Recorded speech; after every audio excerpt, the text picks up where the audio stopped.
Welcome, guys, gals, ghouls, friends, fiends, foes, anyone who may be listening out there beyond the Omniverse tonight.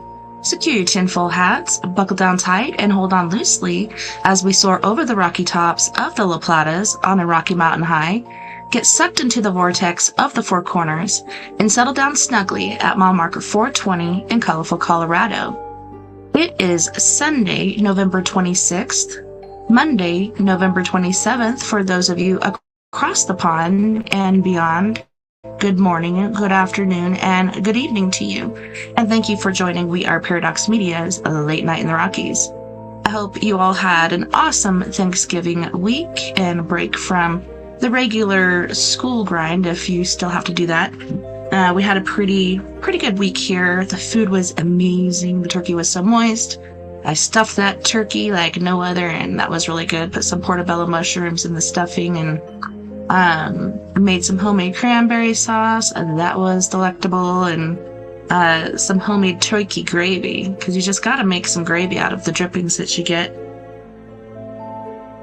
So yeah, I'm your host, TessaTNT. We are broadcasting live from the Mile High Clubhouse tonight. If you're listening live right now, you may be listening to us on We Are Paradox Media under Spreaker.com, as well as KPNL Radio, which you can find at KPNL Radio at kpnl-db.com, as well as eTalk Radio, which you can find at etalk.tv/radio.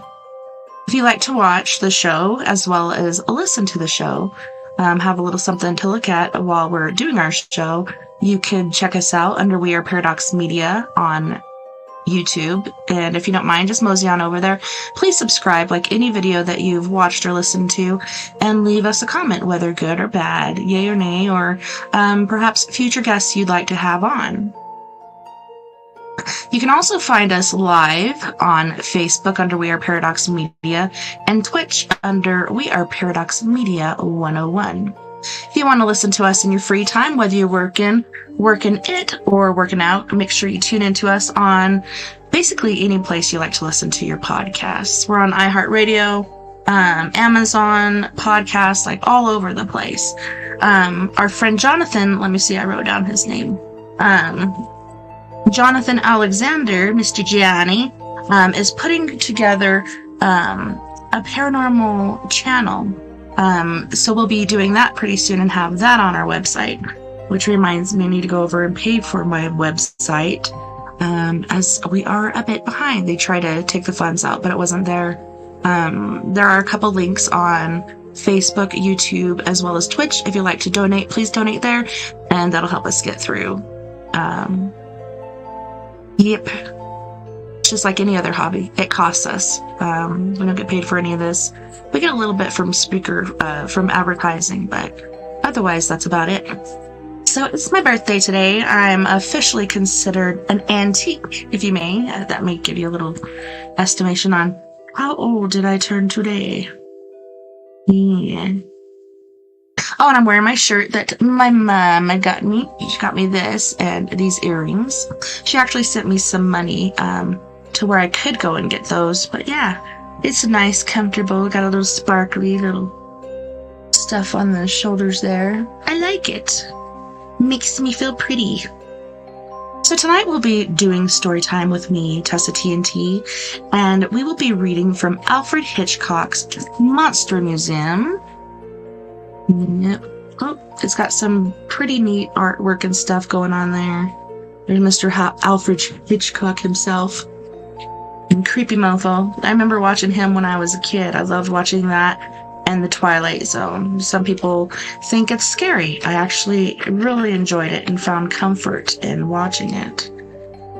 So that was awesome. Alright, searching for... There it is, our bookmark. So the last story that we left on was The Desric on Yandro. Ooh, I remember this.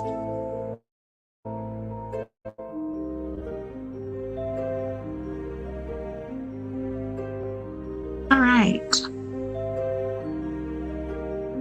So we'll just begin again on 180 instead of going all the way down here, and it kind of explains a little bit. In her desert where the wild beasts can't reach her," Mr. Yandro quoted and laughed. "John says they have bears and wildcats up here." He expected her to say, "I was wrong." Others, too, scarced out animals like the taller. "The taller," he said. "The hugest flying thing there is, I reckon," said Miss Tully. "It tolls its voice like a bell to tell other creatures their feet has come near.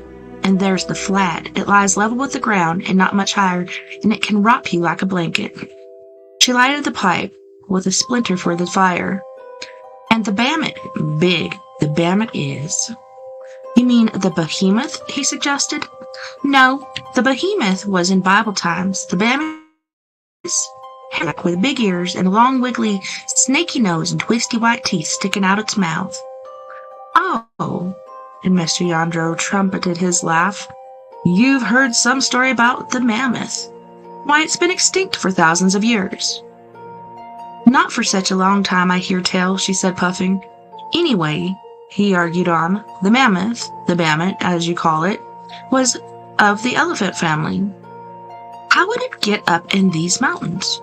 "Maybe folks hunted it up here," said Miss Tully, "and maybe it stays here so folks reckon it's dead and gone these thousands of years. Then there's the behinder."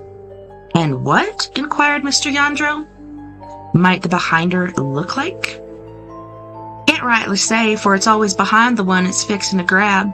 And there's the skim, it kites through the air, and the culverin that can shoot pebbles with its mouth." "And you believe all that?" sneered Mr. Yandro, the way he always sneered at everything, everywhere. "Why else do I tell it? Well, sir, you're back where your kin used to live, in the valley where the mountain was named for them.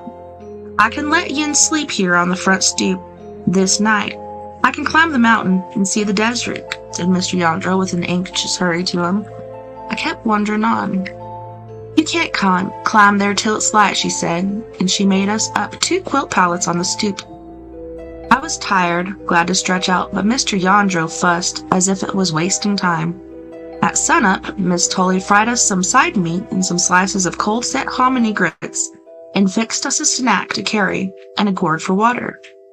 Mr. Yandro held out a $10 bill. "No, I thank you," said Miss Tully. "I bade you stay. I don't take money for such as that." "Oh, everybody takes money from me," he snickered, and flung it on the floor, still at her feet. "Go on, it's yours."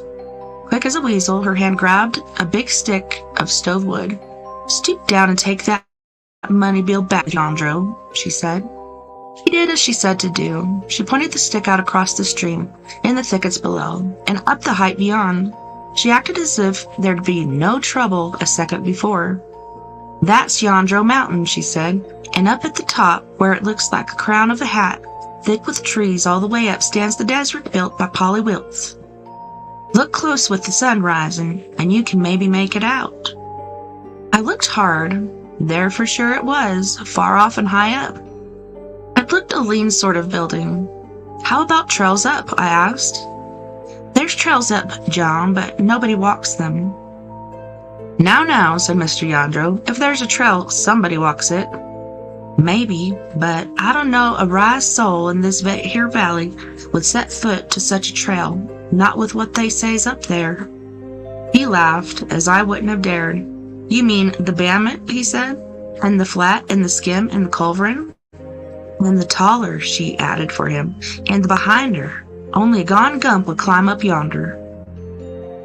We headed down to the water side and crossed on a log. On the far bank led a trail along, and when the sun was an hour up, we were at the foot of Yandro's hill, and a trail went up there too. We rested. He needed rest worse than I did, moving most of the night before, unused to walking and climbing. He had a gaunted look to his heavy face, and his clothes were sweated, and dust stole up his shiny shoes, but he grinned at me. "So she's waited 75 years, he said. "And so I look like the man she's waiting for? And so there's gold up there, gold my grandfather didn't carry off?" "I truly believe what you heard," I said, surprised. "John, a wise man knows when to believe the unusual, and know how it will profit him. She's waiting up there, and so is the gold." "What when you find it?" I inquired him. My grandfather went off and left her. Sounds like a good example to me, he grinned toothier. I'll give you some of the gold. No, I thank you, Mr. Yandro. You don't want pay? Why did you come here with me? Just made up my mind in a moment like you. He scowled up the height. How long will it take to climb? Depends on how fast we keep the pace. Let's go, and he started up. Folks' feet hadn't worn that trail. We saw a hoof mark. Dear, grunted Mr. Yandro, and I said, maybe. He scrambled up the rightward slant, then leftward. The trees marched in close with us, and their branches filtered just a soft green light. Something rustled, a brown furry shape, bigger than a big cat, scuttled out of sight. Woodchuck, wheezed Mr. Yandro, and again I said, maybe. After working up for an hour, we rested, and after 2 hours more, we rested again. Around 10 o'clock, we got to an open space with clear light, and sat on a log to eat cornbread and smoked meat Miss Tully had fixed. Mr. Yandro mopped his face with a fancy handkerchief and gobbled the food and glittered his eye at me. What are you glooming about, he said. You look as if you'd call me a name if you weren't afraid to. I've held my tongue by way of manners, not fear, I said. I'm just thinking how and why we came so far and sudden to this place. I heard that song you sang and thought I'd see where my people originated. Now I've a hunch about profit. That's enough for you. You're more than rich enough without that gold, I said. I'm going up, said Mr. Yandro, because, by God, that old hag down there said everyone's afraid to. And you said you'd go with me. Right to the top with you, I promised. I forbore to say that something was looking from among the trees right behind him. It was big and broad-headed, with elephant ears, and white tusks like banisters on a spiral staircase. But it was woolly shaggy like a buffalo bull. How could a thing as big as a mammoth move without making noise?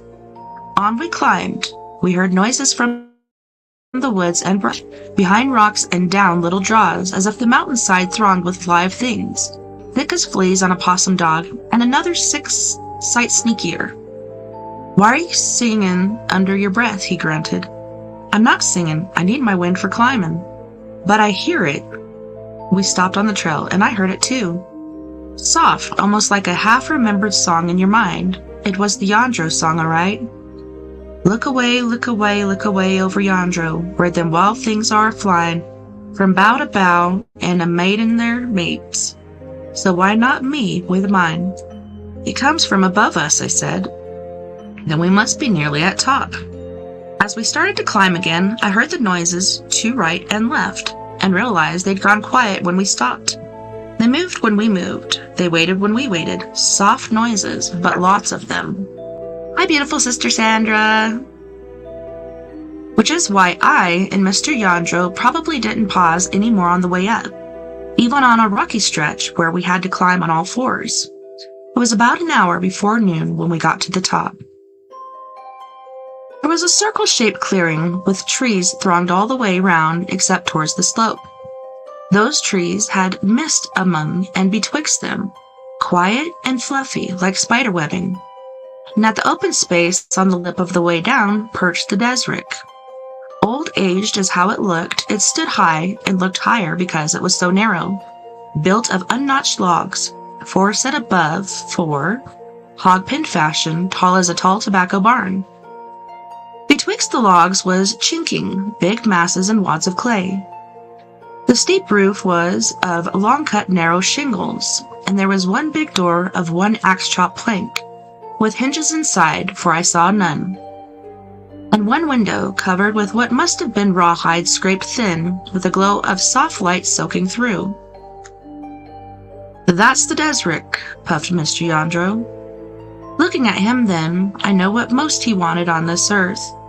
To be boss. Money just greatened him. His greatness was bigness. He wanted to do all the talking and have everybody else do all the listening. He licked his lips. Well, let's go in, he said. Not where I'm not invited, I told him flat. I said I'd come with you to the top, and I've done that. Come with me. My name's Yandro, and this mountain's name is Yandro. I can buy and sell every man, woman, and child in this part of the country. If I say it's all right to go in, it's all right. He meant that thing. The world and all in it was just there to let him walk on it.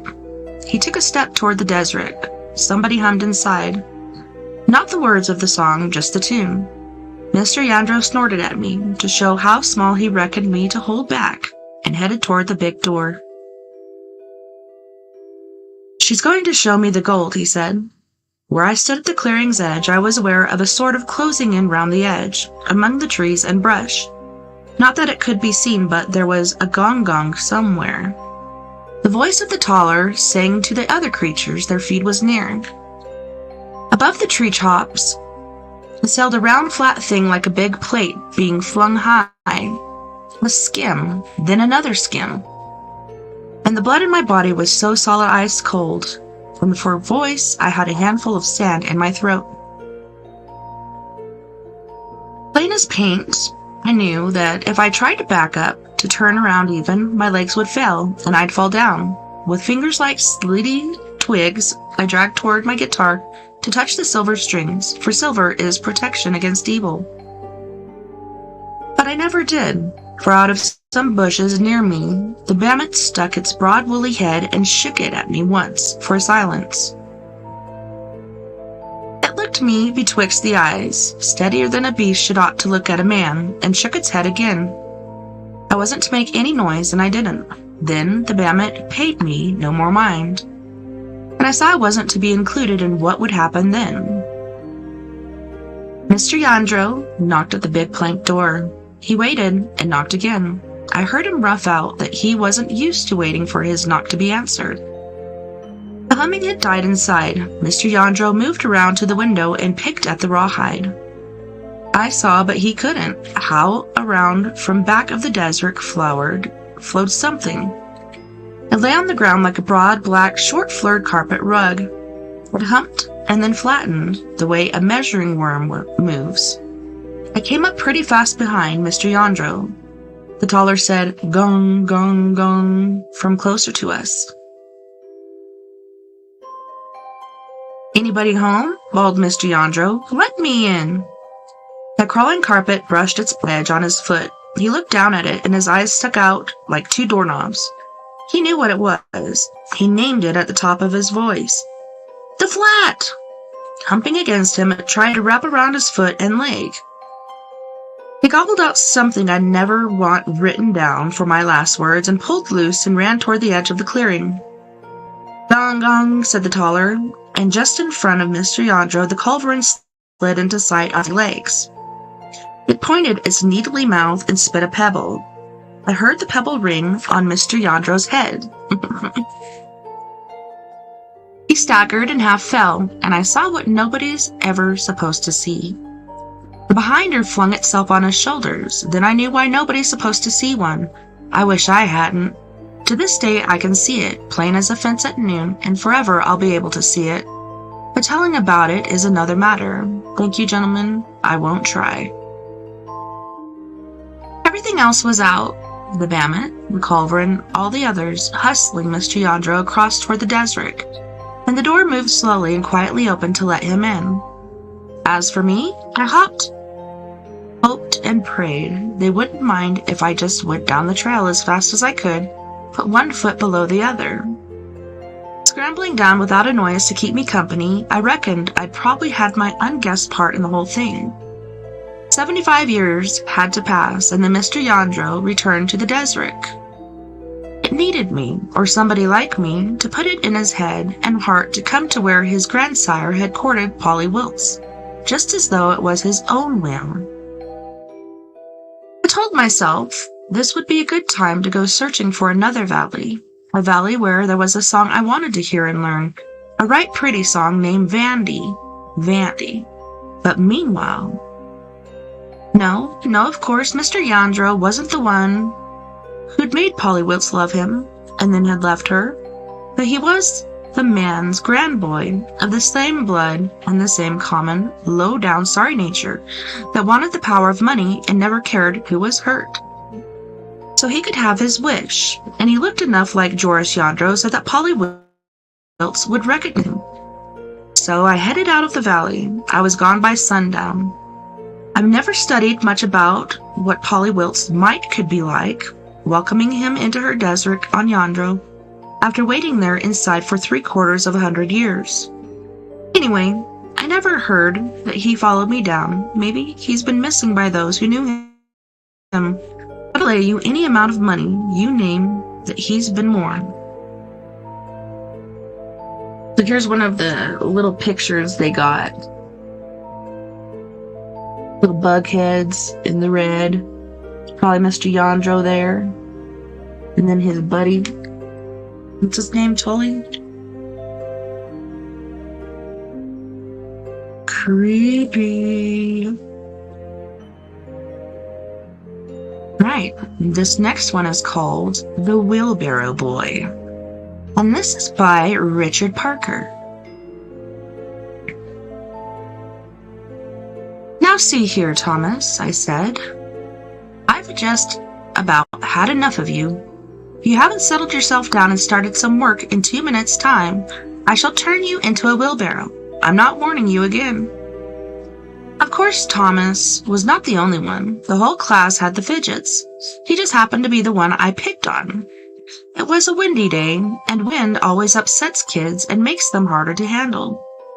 Also, I happened to know that Thomas's father had won a bit of money on the pools, so it was easy to understand the boys being off balance, but it's fatal to start making allowances for bad behavior. After about 3 minutes, I called out, "Well, Thomas? How many sums have you done?" "I'm just writing the date," said the boy sullenly. "Right," I said. "You can't say I didn't warn you," and I changed him into a wheelbarrow then and there. A bright red metal wheelbarrow with a pneumatic tire. The class went suddenly quiet, the way they do when you take a strong line, and during the next half hour, we got a lot of work done. When the bell for morning break went, I drove them all out so as to have room for myself. "All right, Thomas," I said, "you can change back now." Nothing happened. I thought at first he was sulking, but after a while I began to think that something had gone seriously wrong. I went round to the headmaster's office. "Look," I said, "I just changed Thomas into a wheelbarrow and I can't get him back." "Oh," said the head, and stared at the scattering of paper on his desk. "Are you in a violent hurry about it?" "No," I said. "It's a bit worrying, though." "Which is Thomas?" "Scruffy little fellow, pasty face, always got a sniff and a mouthful of gum. Red hair." "No, that's Sanderson. Black and like a bird's nest. Oh yes, I've got him. Well now." I looked at the clock. "Suppose you bring this Thomas chap along here in about half an hour." "All right," I said. I was a bit thoughtful as I went upstairs to the staff room. Tongolo was brewing the tea, and as I looked at him, I remembered that he had some sort of official position in the union. "How would it be if I paid my union sub?" I said. He put the teapot down gently. "What have you done?" he asked. "Pushed a kid out of a second-floor window?" I pretended to be hurt. "I just thought it was about time I paid. It doesn't do to get too much in arrears." In the end, he took the money and gave me a receipt, and when I had tucked that away in my wallet, I felt a lot better. Back in my own room, Thomas was still leaning up in his chair, red and awkward, a constant reproach to me. I could not start any serious work, so after about 10 minutes, I set the class something to keep them busy, and then lifted Thomas down and wheeled him round to the head. "Oh, good," he said. "So the gardening requisition has started to come in at last." "No," I said, dumping the wheelbarrow down in the middle of his carpet. "This is Thomas, I told you." "Sorry," he said. "I'd clean forgotten. Leave him there, and I'll get to work on him straight away. I'll send him back to you when he's presentable." I went back to my class and did a double period of composition, but no Thomas turned up. I thought the old man must have forgotten again, so when the bell went at 12, I took a peep into his room to jog his memory. He was on his knees on the carpet, jacket and tie off, with sweat pouring off his face. He got up and weakly when he saw me. "I've tried everything," he said, "and I can't budge him. Did you do anything unorthodox?" "No," I said, "it was only a routine punishment." I think you'd better ring the union, he said. Ask for legal aid. Max Stein's the lawyer, and see where you stand. Do you mean we're stuck with this? I said. You are, said the head. I should ring now, before they go to lunch. Through to the union in about 10 minutes, and luckily, Max Stein was still there. He listened to my story, grunting now and then. You are a member, I suppose? Oh, yes, I said. Paid up? Certainly. Good, he said. Now let me see. I think I'd better ring you in an hour or so. I've not had a case quite like this before, so I'll need to think about it. Can't you give me a rough idea of how I stand, I said. We're right behind you, of course, said Max Stein. Free legal aid and all the rest of it, but I don't fancy your chances, he said, and rang off. The afternoon dragged on, but there was no phone call from Max Stein. I had got fed up with Thomas and had him wheeled out into the passage. At break time, I phoned the union again. Sorry I didn't ring you, said Max Stein when I got through to him again. I've been very busy. What am I to do? I asked. The whole thing, said Max Stein, turns on the attitude of the parents. If they decide to prosecute, I'll have to come down and work out some line of defense with you. Meanwhile, I said, Thomas is still a wheelbarrow. Quite. Now, here's what I suggest. Take him home tonight, yourself. See his people and try to get some idea of their attitude. You never know. They might be grateful. Grateful, I said. Well, there was that case of Glasgow. Kid turned into a mincing machine, and the mother was as pleased as could be and refused to have him changed back. So go around and see, and let me know in the morning. All right, I said. At 4 o'clock, I waited behind, and then, when the place was empty, wheeled Thomas out into the street. I attracted quite a lot of attention on the way, from which I guess the story must have preceded me. A lot of people I did not know nodded and said, "Good evening," and 3 or 4 ran out of shops to stare. At last I reached the place, and Mr. Thomas opened the door. The house seemed to be full of people and noise, so I gathered it was a party in celebration of the pools. He stared at me a glazed sort of way for a moment, and then made a violent effort to concentrate. It's Teddy's teacher, he bawled to those inside. You're just in time. Come in and have a spot of something. Well, actually, I said, I've come about Teddy.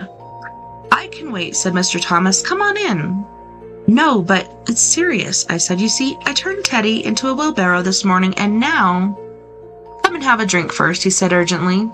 So I went in and drank to the healths of Mr. and Mrs. Thomas. How much did you win? I asked politely. 11,000 quid, said Mr. Thomas. What a lark, eh? And now, I said firmly, about Teddy. Oh, this wheelbarrow caper, said Mr. Thomas. We'll soon see about that. He dragged me outside into the yard and went up to the wheelbarrow. Was this him? He said. I nodded. Now look here, Teddy, said Mr. Thomas fiercely. Just you come to your senses this minute, or I'll bash the daylights out of you. And as he spoke, he began to unbuckle a heavy belt that was playing second fiddle to his braces. The wheelbarrow changed back into Teddy Thomas and nipped smartly down the garden through a hole in the fence. There you are, said Mr. Thomas. Trouble with you teachers is you're too soft with kids. Here, come on in and have another drink. Well, I guess they didn't want a wheelbarrow. This one is called Homecoming by Ray Bradbury. Here they come, said Cece, lying there flat in her bed. Where are they? Cried Timothy from the doorway. Some of them are over in Europe, some over Asia, some of them over the island, some over South America, said Cece, her eyes closed, the lashes long brown and quivering. Timothy came forward upon the bare plankings of the upstairs room. Who are they?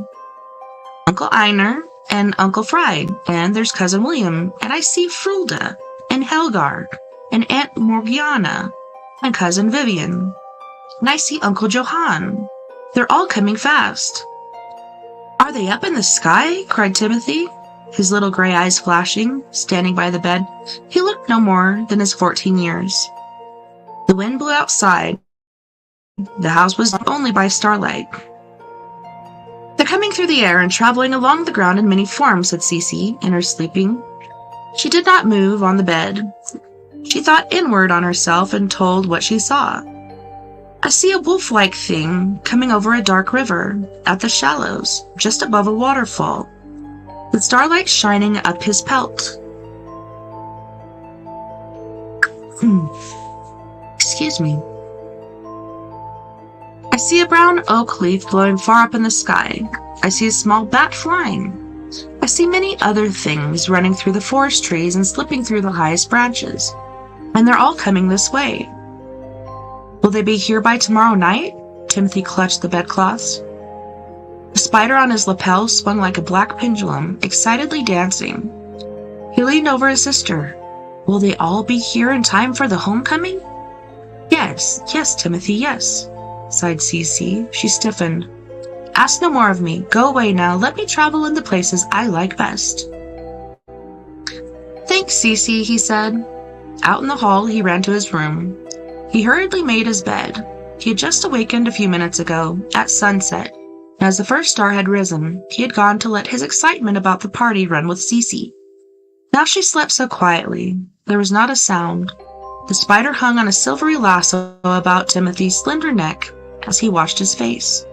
"Just think, Spid, tomorrow night is All Hallows' Eve." Ooh.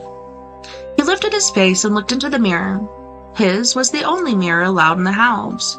It was his mother's concession to his illness. Oh, if only he were not so afflicted. He opened his mouth so poor inadequate teeth nature had him. No more than so many corn kernels, round, soft, and pale in his jaws. Some of the high spirit died in him. It was now totally dark, and he lit a candle to see by. He felt exhausted. The past week the whole family had lived in the fashion of the old country, sleeping by day, rousing at sunset to move about. There were blue hollows under his eyes. "Spid, I am no good," he said quietly to the little creature. "I can't even get used to sleeping days like the others." He took up the candle holder. Oh, to have strong teeth with incisors like steel spikes, or strong hands, even, or a strong mind, even to have the power to send one's mind out, free, as Cece did. But no, he was the imperfect one, the sick one. He was even. He shivered and drew the candle flame closer, afraid of the dark. His brothers snorted at him, Brian and Leonard and Sam. They laughed at him because he slept in a bed. With Cece it was different. Her bed was part of her comfort for the composure necessary to send her mind abroad to hunt. But Timothy, did he sleep in the wonderful polished boxes like the others? He did not. Mother let him have his own bed, his own room, his own mirror. No wonder the family skirted him like a holy man's crucifix. If only the wings would sprout from his shoulder blades. He barred his back, stared at it. He sighed again. No chance. Never. Downstairs were exciting and mysterious sounds. The slithering sound of black crepe going up in all the halls and on the ceilings and doors. The smell of burning black tapers crept up the banistered stairwell. Mother's voice high and firm, father's voice echoing from the damp cellar. Brian walked from outside the old country house lugging vast 2-gallon jugs. "I've just got to go to the party, Spide," said Timothy. The spider whirled at the end of its silk, and Timothy felt alone. "I would polish cases, fetch toadstools and spiders, hang crepe, but when the party started he'd be ignored. The less seen or said of the imperfect son, the better."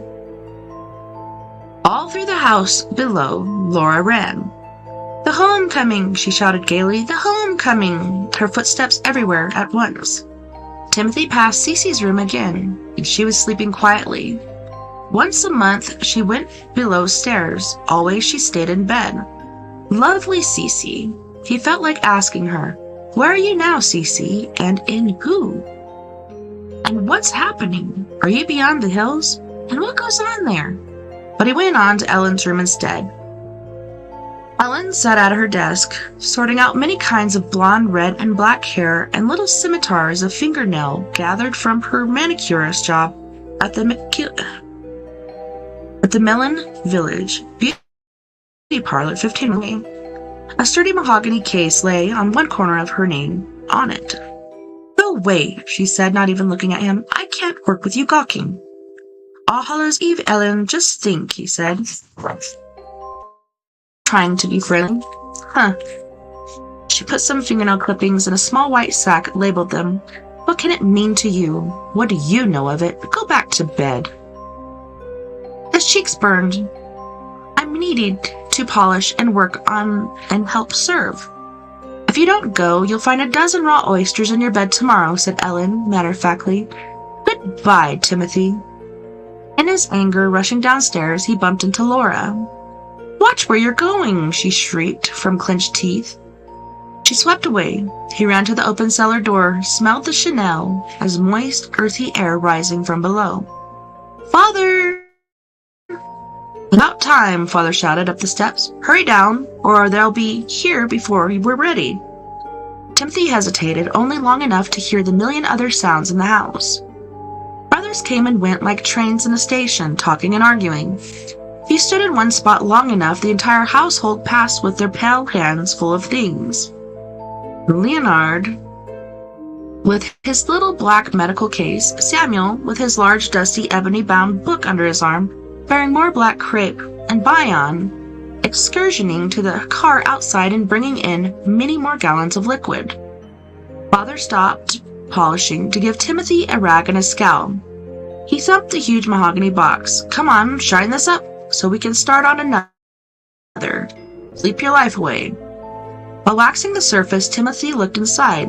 Uncle Einer's a big man, isn't he, Papa? How big is he? The size of the box will tell you. I was only asking. 7 feet tall? You talk a lot.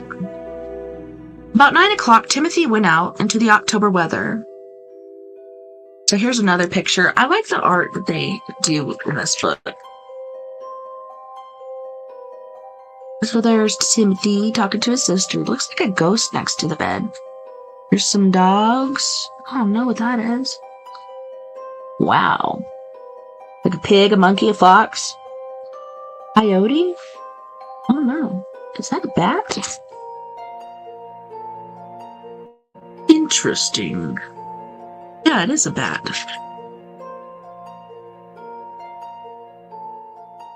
For 2 hours, in a now warm, now cold wind, he walked the meadows collecting toadstools and spiders.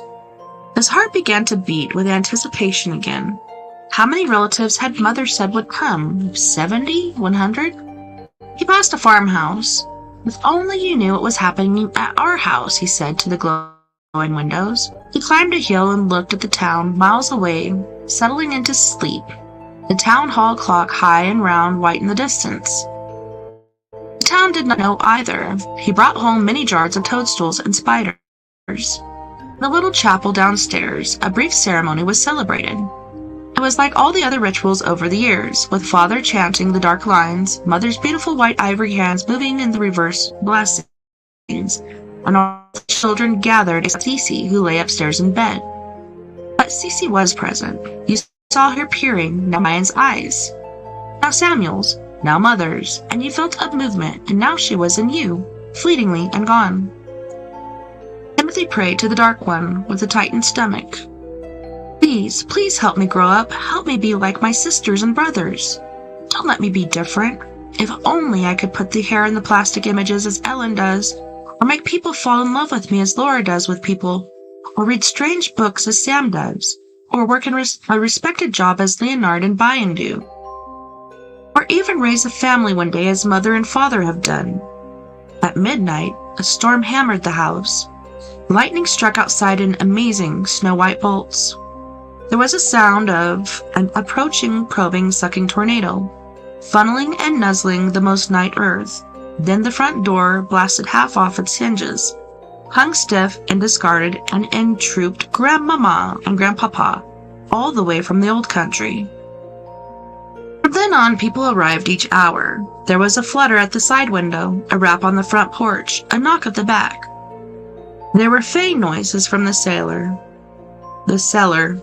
autumn wind piped down the chimney throat, chanting. Mother filled the large crystal punch bowl with a scarlet fluid poured from the jugs Bion had carried home. Father swept from room to room, lighting more tapers. Laura and Ellen hammered up more wolfsbane, and Timothy stood amidst this wild excitement and no expression to his face, his hands trembling at his sides, gazing now here, now there. Banging of doors, laughter, the sound of liquid pouring, darkness, sound of wind, the web thunder of wings, the waiting of feet, the patting of feet, the welcoming bursts of talk at the entrances, transparent rattlings of casements, the shadows passing, coming, going, wavering. Well, well, and this must be Timothy. What? A chilly hand took his hand, a long, hairy face leaned down over him. A good lad, a fine lad, said the stranger. Timothy, said his mother, this is Uncle Jason. Hello, Uncle Jason. And over here, Mother drifted Uncle Jason away. Uncle Jason peered back at Timothy over his caped shoulder and winked. Timothy stood alone. From off 1,000 miles in the candle darkness, he heard a high-fluting voice. That was Ellen. And my brothers, they are clever. Can you guess their occupations, Aunt Morgana? I have no idea. They operate the undertaking establishment in town. What? A gasp. Yes, shrill laughter. Isn't that priceless? Timothy stood very still. A pause in the laughter. They bring home sustenance for Mama, Papa, and all of us, said Laura. Except, of course, Timothy. An uneasy silence. Uncle Jason's voice demanded, Well, come now, what about Timothy? Oh, Laura, your tongue, said Mother. Laura went on with it. Timothy shut his eyes. Timothy doesn't like blood. He's delicate. He'll learn, said Mother. He'll learn, she said very firmly. He's my son and he'll learn. He's only 14. But I was raised on the stuff, said Uncle Jason, his voice passing from one room into another. The wind played the trees outside like harps. A little rain spattered on the windows. Raised on the stuff, passing away into faintness. Timothy bit his lip and opened his eyes. Well, it was all my fault. Mother was showing them into the kitchen now. I tried forcing them. You can't force children. You only make them sick, and then they never get a taste for things. Look at Bion. Now, he was 13 before he... I understand, murmured Uncle Jason. Timothy will come around. I'm sure he will, said Mother defiantly. Candle flames quivered as shadows crossed and recrossed the dozen musty rooms. Timothy was cold. He smelled the hot tallow in his nostrils, and instinctively he grabbed at the candle and walked with it around and about the house, pretending to straighten the crepe. Timothy, someone whispered behind a patterned wall, hissing and sizzling and sighing the words. Timothy is afraid of the dark. Leonard's voice, hateful Leonard. I like the candle, that's all, said Timothy in a reproachful whisper. More noise, more laughter and thunder, cascades of roaring laughter. Bangings and clickings and shouts and rustles of clothing. Clammy fog swept through the front door. Out of the fog, settling his wings, stalked a tall man. Uncle Timothy propelled himself on his thin legs straight through the fog, under the green webbing shadows. He threw himself across Einar's arms. Einar lifted him. You've wings, Timothy. He tossed the boy, light as thistles. Wings, Timothy, fly. Faces wheeled under. Darkness rotated. The house blew away. Timothy felt breeze-like. He flapped his arms. Einar's fingers caught and threw him once more to the ceiling. The ceiling rushed down like a charred wall. Fly, Timothy, shouted Einar, loud and deep. Fly with those wings. Wings! He felt an exquisite ecstasy in his shoulder blades, as if roots grew, burst to explode and blossom into new, moist membrane. He babbled wild stuff again. Einar held him and hurled him high. The autumn wind broke in a tide on the house. Rain crashed down, shaking the beams, causing chandeliers to tilt their enraged candle lights. and the 100 relatives peered out from every black enchanted room, circling inward, all shapes and sizes, to where Einar balanced the child like a baton in the roaring spaces. "Enough!" shouted Einar at last. Timothy, deposited on the floor timbers, exaltedly fell against Uncle Einar, sobbing happily. "Uncle, uncle, uncle!" "Was it good flying, eh, Timothy?" said Uncle Einar, bending down, patting Timothy's head. "Good, good." It was coming toward dawn. Most had arrived and were ready to bed down for the daylight, sleep motionlessly with no sound until the following sunset, when they would shout out of their mahogany boxes for the revelry. Uncle Einar, followed by dozens of others, moved toward the cellar. Mother directed them downward to the crowded row on row of highly polished boxes. Einar, his wings like sea-green harpulins tinted behind him, moved with a curious whistling sound through the passageway. Where his wings touched, they made a sound of drumheads gently beaten. Upstairs, Timothy lay wearily thinking, trying to like the darkness. There was so much you could do in the darkness that people couldn't criticize you for because they never saw you. He did like the night, but it was a qualified liking. Sometimes there was so much night, he cried out in rebellion. In the sailor, I don't know why I keep saying sailor. In the cellar, mahogany doors sealed downward, drawn in by pale hands. In corners, certain relatives circled 3 times to lie down. Heads on paws, eyelids shut, the sun rose. There was a sleeping sunset. The revel exploded like a bat nest struck full, shrieking out, fluttering, spreading. Box doors banged wide, steps rushed up from cellar damp. More late guests kicking on front and back portals were admitted. It rained, and sodden visitors laid their capes, their water-pelleted hats, their sprinkled veils upon Timothy, who bore them to a closet. The rooms were crowd-packed, the laughter of one cousin shot from one room, angled off the wall of another, ricocheted, banked, and returned to Timothy's ears from a 4th room, accurate and cynical. "Hey, Robert." "Yeah." "Gotta have some night vision goggles." A mouse ran across the floor. "I know you, Miss Lieberschrauder," exclaimed Father. The mouse spiraled 3 women's feet and vanished into a corner. Moments later, a beautiful woman rose up out of nothing and stood in the corner, smiling her white smile at them all. Something huddled against the flooded pane of the kitchen window. It sighed and wept and tapped continually, pressed against the glass, but Timothy could make nothing of it, saw nothing.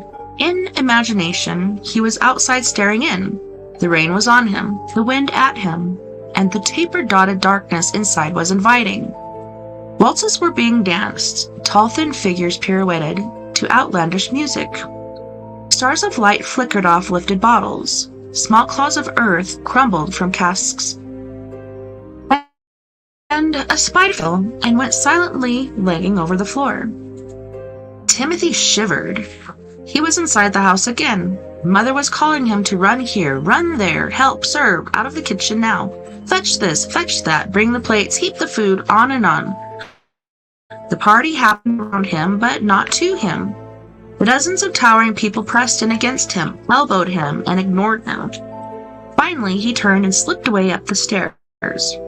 He called softly, "Cece, where are you now, Cece?" She waited a long while before answering. "In the Imperial Valley," she murmured faintly, "beside the Salton Sea, near the mud pots and the steam and the quiet. I'm beside a farmer's wife. I'm sitting on a front porch. I can make her move if I want, or do anything or think anything. The sun's going down. What's it like, Cece?"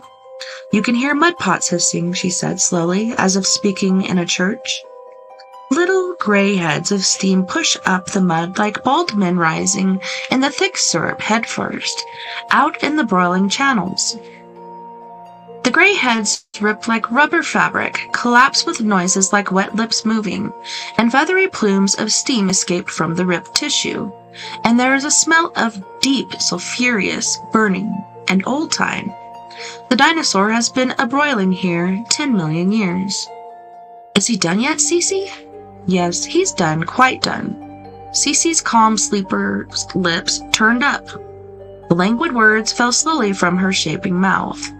Inside this woman's skull I am, looking out, watching the sea that does not move and is so quiet it makes you afraid. I sit on the porch and wait for my husband to come home. Occasionally, a fish leaps, falls back, starlight edging it. The valley, the sea, the few cars, the wooden porch, my rocking chair, myself, the silence. What now, Cece? I'm getting up from my rocking chair, she said. Yes? I'm walking off the porch toward the mud pots. Planes fly over like primordial birds. Then it is quiet, so quiet. How long will you stay inside here, Cece? Until I've listened and looked and felt enough. Until I've changed her life some way. I'm walking off the porch and along the wooden boards. My feet knock on the planks tiredly, slowly. And now? Now the sulfur fumes are all around me. I stare at the bubbles as they break and smooth. A bird darts by my temples shrieking. Suddenly, I am in the bird and fly away. And as I fly inside my new small glass bead eyes, I see a woman below me on a boardwalk. Take 1, 2, 3 steps forward into the mud pots. I hear a sound as of a boulder plunged into molten depths. I keep flying, circle back. I see a white hand like a spider wriggle and disappear into the gray lava pool. The lava seals over. Now I'm flying home. Swift, swift, swift. Something clapped hard against the window. Timothy started. Cece flicked her eyes wide, bright, full, happy, exhilarated. Now I'm home, she said. On that note, boys and girls, let's go on and head to our first music break. We're just about done with this book. This is all we have left. And I have a book, I believe, about psychopaths over here that we might start on. But on this break, we have the lovely and talented Miss Mia Savage. She was actually on our show tonight. Instead of a paranormal forum, we had a paranormal twosome. But it turned out really good, I think. So we have Miss Mia Savage with Lemurian Crypto, Your Skeleton, Our New Reality, and Let Me Be Your Home. Her band is called Antidote for Savages, and you can find on Instagram. You guys don't go anywhere. We'll be right back after this music break.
Fall into my mystery.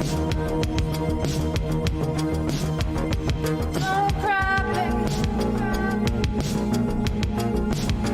'cause I don't cry. Come with me to our new reality. You don't need him.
Welcome back, and thanks so much for joining me tonight on We Are Paradox Media's Late Night in the Rockies. Tonight, we're doing story time with me, TessaTNT. I was thinking about doing like a birthday bash sort of thing, but those never really turn out very well. For Jay, when he was still doing the show, we did like a birthday extravaganza, and his sister's like, "Where's the extravaganza?" Well, we tried. But we're going to continue on with Alfred Hitchcock's Monster Museum. It's been quite good so far.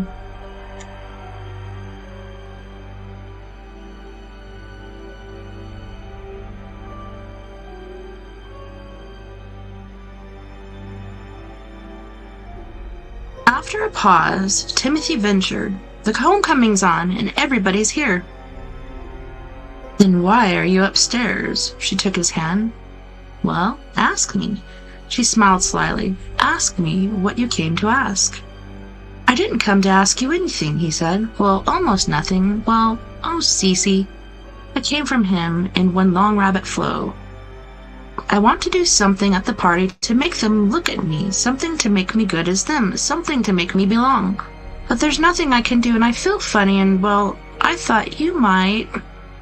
"I might," she said, closing her eyes, smiling inwardly. "Stand up straight, stand very still," he obeyed. "Now shut your eyes and blank out your thoughts." He stood very straight and thought of nothing, or at least thought of thinking nothing. She sighed. "Shall we go downstairs now, Timothy?" Like a hand into a glove, Cece was within him. "Look, everybody!" Timothy held the glass of warm red liquid. He held up the glass so that the whole house turned to watch him, aunts, uncles, cousins, brothers, sisters. He drank it straight down. He jerked a hand at his sister Laura. He held her gaze, whispering to her in a subtle voice that kept her silent, frozen. He felt tall as the trees as he walked to her. The party now slowed. It waited on all sides of him, watching. From all the room doors and faces peered. They were not laughing. Mother's face was astonished. Dad looked bewildered, but pleased and getting prouder every instant. He nipped her gently over the neck vein. The candle flame swayed drunkenly. The wind climbed around on the roof outside. The relatives stared from all the doors. He popped toadstools into his mouth, swallowed, then beat his arms against his flanks, and circled. "Look, Uncle Einar, I can fly at last."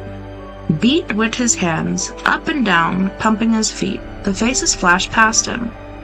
At the top of the stairs, before knowing it, flapping, Timothy heard his mother cry, "Stop, Timothy!"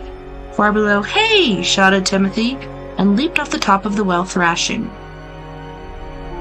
Halfway down, the wings he thought he owned dissolved. He screamed. Uncle Einar caught him. Timothy flailed whitely in the receiving arms. A voice burst out of his lips unbidden. "This is Cece, this is Cece," it announced shrilly. "Cece, come see me, all of you, upstairs, first room on the left." Followed by the long trill of high laughter, Timothy tried to cut it off with his tongue, his lips. Everybody was laughing. Einar set him down, running through the crowding blackness as the relatives flowed upstairs toward Cece's room to congratulate her. Timothy banged the front door open. Mother called out behind him anxiously. "Cece, I hate you, I hate you!" By the sycamore tree in the deep shadow, Timothy spewed out his dinner, sobbed bitterly, and threshed in a pile of autumn leaves. Then he lay still. From his blouse pocket, from the protection of the matchbox he used for his retreat, the spider crawled forth. Spide walked along Timothy's arms. Spide explored up his neck to his ear and climbed in the ear to tickle it. Timothy shook his head. "Don't, Spide," he sobbed, somewhat less. The feathery touch of the tentative filler probing his eardrum set Timothy shivering. "Don't, Spide," he sobbed.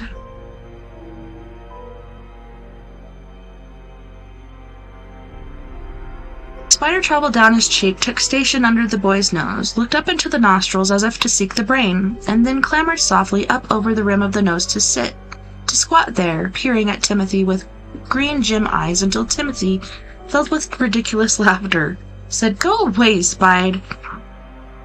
Timothy sat up, rustling the leaves. The land was very bright with the moon. In the house he could hear the faint ribaldry as Mirror, Mirror was played. Celebrants shouted, dimly muffled, as they tried to identify those of themselves whose reflections had not ever appeared in a glass. "Timothy!" Uncle Einar's wings spread and twitched and came in with a sound like kettle drums. Timothy felt himself plucked up like a thimble and set upon Einar's shoulder. "Don't feel badly, nephew Timothy. Each to his own, each in his own way. How much better things are for you. How rich. The world's dead for us. We've seen so much of it, believe me. Life's best to those who live in the least of it. It's worth more per ounce, Timothy. Remember that." The rest of the black morning from midnight on, Uncle Einar led him about the house from room to room, weaving and singing. A horde of late arrivals set the entire hilarity off afresh. Great, and 1,000 more great-greats grandmother was there, wrapped in Egyptian cerements. She said not a word, but lay straight as a burnt ironing board against the wall, her eye hollows cupping a distant, wise, silent glimmering. At the breakfast at 4 in the morning, 1,000 odd grants, Grandmama was stiffly seated at the head of the longest table. The wind got higher, the stars burned with fiery intensity. The noises redoubled, the dances quickened, the drinking became more positive. To Timothy there were thousands of things to hear and watch. The many darknesses roiled, bubbled, and many faces passed and repassed. Listen! The party held its breath. Far away the town clock struck its chime, saying 6 o'clock. The party was ending, as if at a cue, in time to the rhythm of the clock striking. Their 100 voices began to sing songs that were 400 years old, songs Timothy could not know. They twined their arms around one another, circling slowly, and sang, and somewhere in the cold distance, or morning, the town clock finished out its chimes and quieted. Goodbyes were said, there was great rustling. Mother and father and the brothers and sisters lined up at the door to shake hands and kiss each departing relative in turn. The sky beyond the open door colored and shone in the east. A cold wind entered. The shouting and the laughing, bit by bit, faded and went away. Dawn drew more apparent. Everybody was embracing and crying and thinking how the world was becoming less a place for them. There had been a time when they had met every year, but now decades passed with no reconciliation. "Don't forget, we meet in Salem in 1990, someone cried. Salem. Timothy's numb mind turned the word over. Salem, 1990. And there would be Uncle Fry and Grandma and Grandfather and 1,000 times great-grandmother and her withered cerements, and Mother and Father and Ellen and Laura and Cece and Leonard and Brian and Sam and all the rest. But would he be there? Would he be alive that long? Could he be certain of living until then? With one last withering wind blast, away they all went, so many scarves, so many fluttery mammals, so many sere leaves, so many wolves loping, so many whinings and clustering noises, so many midnights and ideas and insanities. Mother shut the door. Laura picked up a broom. "No," said Mother, "we'll clean up tonight. We need sleep first." Father walked down into the cellar, followed by Laura and Brian and Sam. Ellen walked upstairs, as did Leonard. Timothy walked across the crepe-littered hall. His head was down, and in passing a party mirror he saw himself. The pale morality of his face. He was cold and trembling. "Timothy," said Mother. He stopped at the stairwell. She came to him, laid a hand on his face. "Son," she said, "we love you. Remember that. We all love you, no matter how different you are. No matter if you leave us one day," she said. She kissed his cheek. "And if and when you die, your bones will lie undisturbed. We'll see to that. You'll lie at ease forever, and I'll come see you every All Hallows Eve and tuck you in the more secure." The house was silent. Far away the wind went over a hill, with its last cargo of small dark bats echoing, chittering. He walked up the steps, one by one, crying to himself all the way. Poor little Timothy. Oh, that was the end of it. Here's the last pages of the book. Reminds me of some of the things that happened or appeared to my mom before she passed. It was pretty freaky. You guys got to see this birthday card that my kids made for me. So here's the front. It reminds me of cards I used to make when I was little. Happy birthday, Mom! Like, they even decorated the back of it. And then, of course, it's got the awesomeness on there. Aww. I shall keep it forever. Oh, I love it. It's amazing. So here we are at a new book. And this book sounds very interesting indeed. The World's Most Evil Psychopaths, Horrifying True-Life Cases by John Marlowe. Make sure my mic is on over here. Oh man, sorry over there guys, I didn't mean to keep you muted. On Spreaker, wherever else you're listening. Oh man.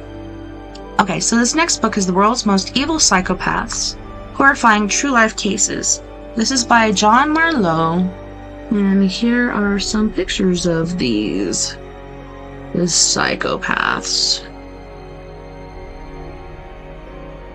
Carl Panzram was gang-raped at the age of 14 and by way of revenge forcibly sodomized more than 1,000 boys and men as well as committing over 20 murders. Ed Kemper shot his grandmother once in the head and twice in the back and went on to murder his grandfather, his mother, her friend, and 6 female hitchhikers. I wonder if Ed Kemper is that giant dude. Jerry Brudos strangled Jan Whitney in his house and left her body dangling from the ceiling for several days.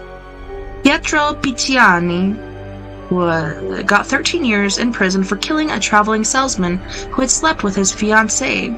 Not only did Picciani stab the man 19 times, but he also raped the corpse.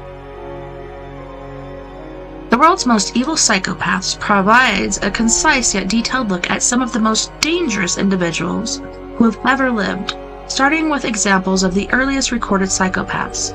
Author John Marlowe presents a carefully chosen cross-section of history's most infamous criminals, whose fascinating life stories are viewed with an unflinching gaze, making for a chilling but engrossing read. And it's fully illustrated. I love that. So Chapter 1 is A Bloody History, Chapter 2, Victorian Nightmares, Chapter 3, A New Century of Violence, Chapter 4, The Lust Killers, Chapter 5, The Rise of the Serial Killer, and Chapter 6, Spree Killers and Mass Murderers.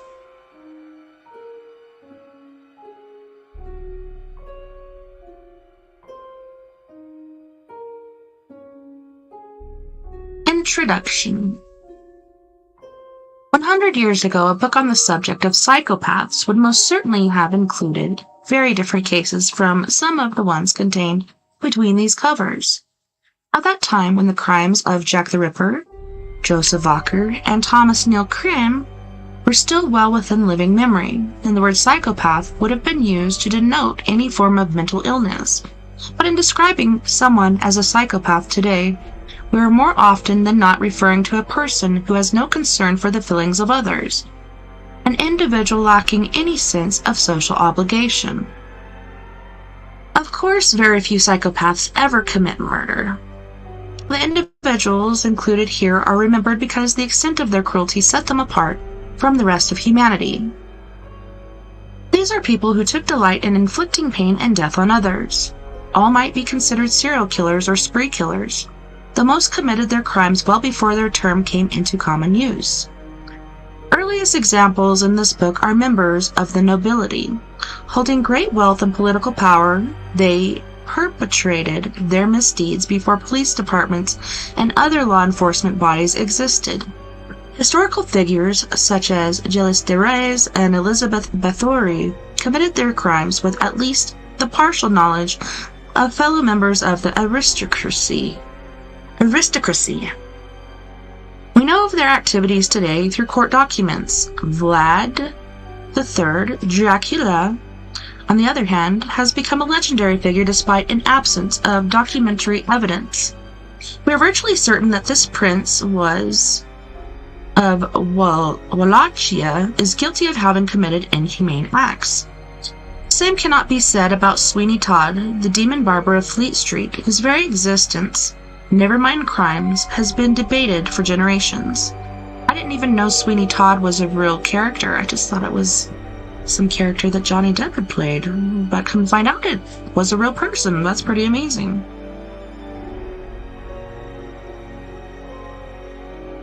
In all likelihood, Sweeney Todd is nothing more than one more creation of the fertile imagination of Thomas Prest, a 19th century contributor to the Penny Dreadfuls. As in Priest's 1846 story, The String of Pearls, a romance, that the barber's name first sees print, no one has yet uncovered files relating to Rex v. Sweeney Todd, the trial that is said to have sent this 18th century serial killer to the gallows, or any similar material. The most that one can say in support of Mr. Todd's existence is that Prest's writing was often inspired by actual crimes. Thomas Prest's method continues to be used today. Author Thomas Harris, who was in the courtroom for portions of Ted Bundy's 1979 murder trial, later incorporated the serial killer's techniques in creating the character James Buffalo Bill Gum in Silence of the Lambs. The long history of murders committed by the monster of Florence inspired Harris to set the 1999 sequel, Hannibal, in the Italian city. Those studying American literature may one day be introduced to Jeffrey Dahmer through the character he inspired. Quentin P., the protagonist of Joyce Carol Oates' award-winning 1995 novel, Zombie.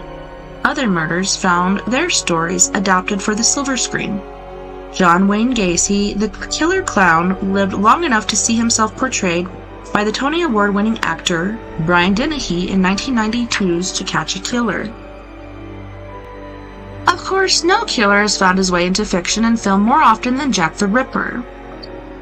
He features in the novels of such varied writers as William S. Burroughs, Philip Jose Farmer, and Colin Wilson, among many others, and has had a hold on the public's imagination like no other before or since. This can at least partly be explained by the fact that he was never caught. He remains a shadow, one might say a phantom.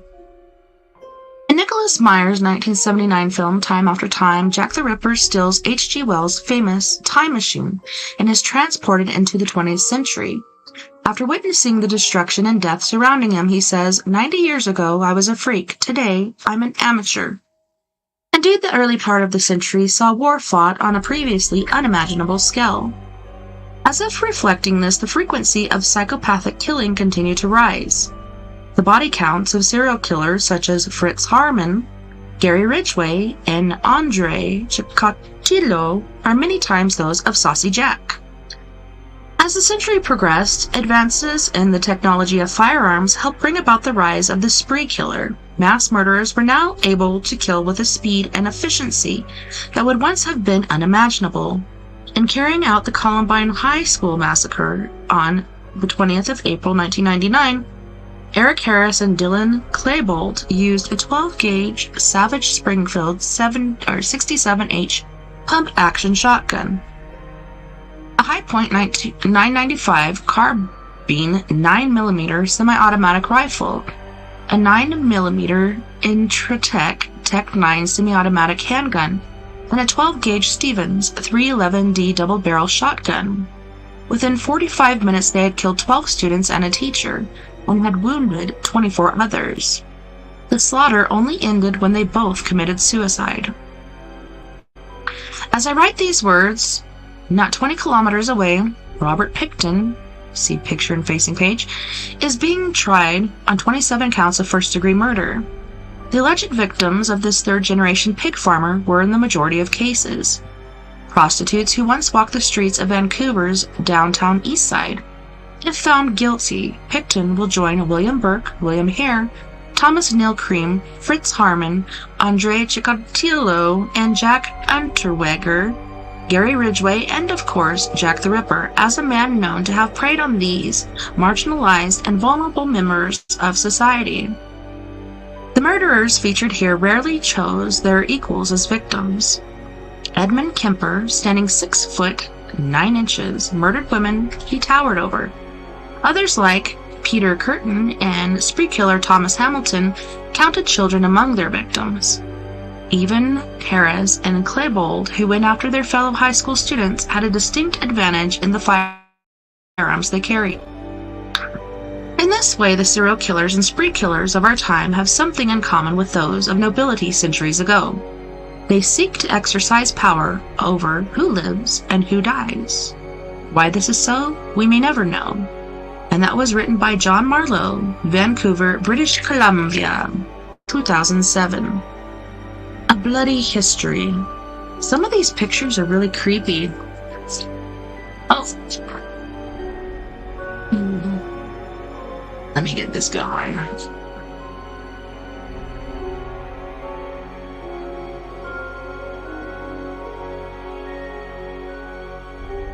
A Bloody History. Make sure this mic is unmuted too. History records a lengthy procession of souls who have committed acts of unspeakable evil. At the very front are certain aristocrats. Abusing their positions of privilege and power, they were able to murder, rape, and torture with impunity, but only for a time. They are historic figures who have become legends in their own cultures and, in some particularly gruesome cases, have come to be known throughout the world. Gilles de Reyes. A nobleman and soldier, Gilles de Reyes fought beside Joan of Arc during the siege of Orleans. In fact, this saint of the Roman Catholic Church was one of his greatest supporters. However, he is not remembered for his heroism or his accomplishments on the field of battle. Reyes holds a place in history as one of the earliest recorded serial killers. Gilles de Reyes was born in the autumn of 1404 within the appropriately named Tour Noire at the Chateau of Champtos. His father, Guy de Montmorency-Laval, was one of the wealthiest men in France. Intelligent and shrewd, he had achieved his status through a number of legal and political maneuvers, one of which was his marriage to Mary de Craon, Gilles' mother. After both parents died, his father suffered a lengthy demise after having been gored by a wild boar. Gilles inherited the barony in the Duchy of Reyes, now Retz. Gilles ended up under the tutelage of his grandfather, Jean de Craon, a man schooled in the arts of manipulation and thievery. After two failed endeavors to marry his grandson into other powerful French houses, Jean became determined that Gilles would wed his cousin, Catherine de Thouars. He accomplished this union by directing the 16-year-old Gilles to abduct his bride. There was an attempt at liberation, but Catherine's would-be rescuers were thrown into the dungeon at Champtos, and the marriage took place as planned. In 1427, Gilles was made a commander in the royal army, supporting Charles the, I want to say 7th? In his efforts to gain the disputed French crown. He fought alongside Joan of Arc in several military campaigns, and on 17 July 1429 was honored at the coronation of Charles VII at Reims. That particular ceremony, which he had helped prepare by carrying Charles' anointing oil from Paris, marked the pinnacle of Gilles' stature. A series of political and military blunders followed the coronation. Joan was captured the following year, and on the 31st May 1431 was famously burned at the stake. In November 1432, Gilles' grandfather died. On his deathbed, Jean de Craon repented his various misdeeds. The wealthy old man dispensed his money and property, compensated those from whom he'd stolen, and provided endowments to 2 hospitals. Gilles received nothing. With the death of his former mentor, Reyes was left alone to navigate the rather difficult waters of French politics. Lacking the talent and cunning of his father and grandfather, he saw his power and influence quickly evaporate. Worsening matters was the fact that he had been experiencing financial difficulties, and in the months leading up to his grandfather's death had begun selling off parcels of the old man's land. It appeared as if every venture was ill-considered and foolish. Among the greatest of his miscalculations was the 1435 staging of Le Mystère des Sieges d'Orléans, intended to celebrate the 10th anniversary of the triumph he had shared with Joan of Arc. It was a lavish production requiring a cast of over 600. In the end, it was the same ineptitude, his inability to perform the intricate legal and political maneuvers required of nobility, which set in motion the events leading to his downfall and ultimately death. One of the many properties with which Reyes had been forced to part was a chateau in the village of Saint-Étienne de Marmort. The purchaser, Geoffrey Le Ferron, entrusted the property of his brother Jean, a Roman Catholic priest. However, Reyes was never happy with the decision he'd made, and in 1440, 2 years after the sale, the Baron chose to forcibly take back his former estate. On 15 May, Reyes led a band of 70 men to Saint-Étienne, burst into the village church, kidnapped Jean Le Ferron, and seized the chateau. When news of the abduction and violation of ecclesiastical property reached the Bishop of Nantes, an investigation was launched. What he discovered was that the abduction and violation were very much the least of Reyes' crimes. As Gilles was in favor of Charles VII, those charged with bringing the nobleman to justice moved slowly and with caution. In August, troops of the royal army marched against one of Reyes' castles, freeing the priest, Jean Le Ferron. 3 weeks later, Reyes and 4 members of his circle were placed under arrest on charges that included murder, sodomy, and heresy. And that's pretty dark. On the 21st October, Gilles confessed his crimes. Testimony at his trial revealed a horror that stretched back 7 years, the months following the death of Jean de Craon. It was at this point that Gilles, a man who had previously killed only in battle, had turned to murder. His first victim is said to have been a boy named Jean Vedon, who was kidnapped and brought to Gilles' castle at Méticourt.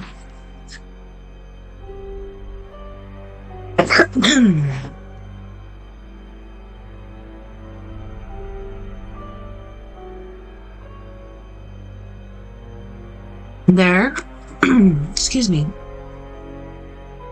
Before the nobleman's intimate circle, he was sodomized twice by Gilles. Once while dangling at the end of a hook, the child was then killed. Other children, most often young boys, were either abducted or lured to Gilles' various residences. They were sexually assaulted, tortured, and mutilated. According to testimony, the Baron and his circle would set up the severed heads of the children in order to judge which was the most attractive victim. The testimony was said to be so horrific that the worst portions were ordered to be stricken from the record. The only explanation offered for Gilles' actions was that he had begun to experiment with the occult. An attractive young man named Francesco Prelati, who had been schooled in the fields of alchemy and evocation, had promised the nobleman that he would regain his lost fortune by sacrificing children to a demon known as Baron. The precise number of Reyes' victims is not known. Most of the bodies were dismembered and burned or buried. Although the fates of 37 victims were discussed at trial, the true number is likely to be much higher. 2 days after the Baron's confession, the court sentenced him to death. He was then excommunicated by the ecclesiastical court. After a dramatic expression of remorse by Gilles, the church rescinded its punishment.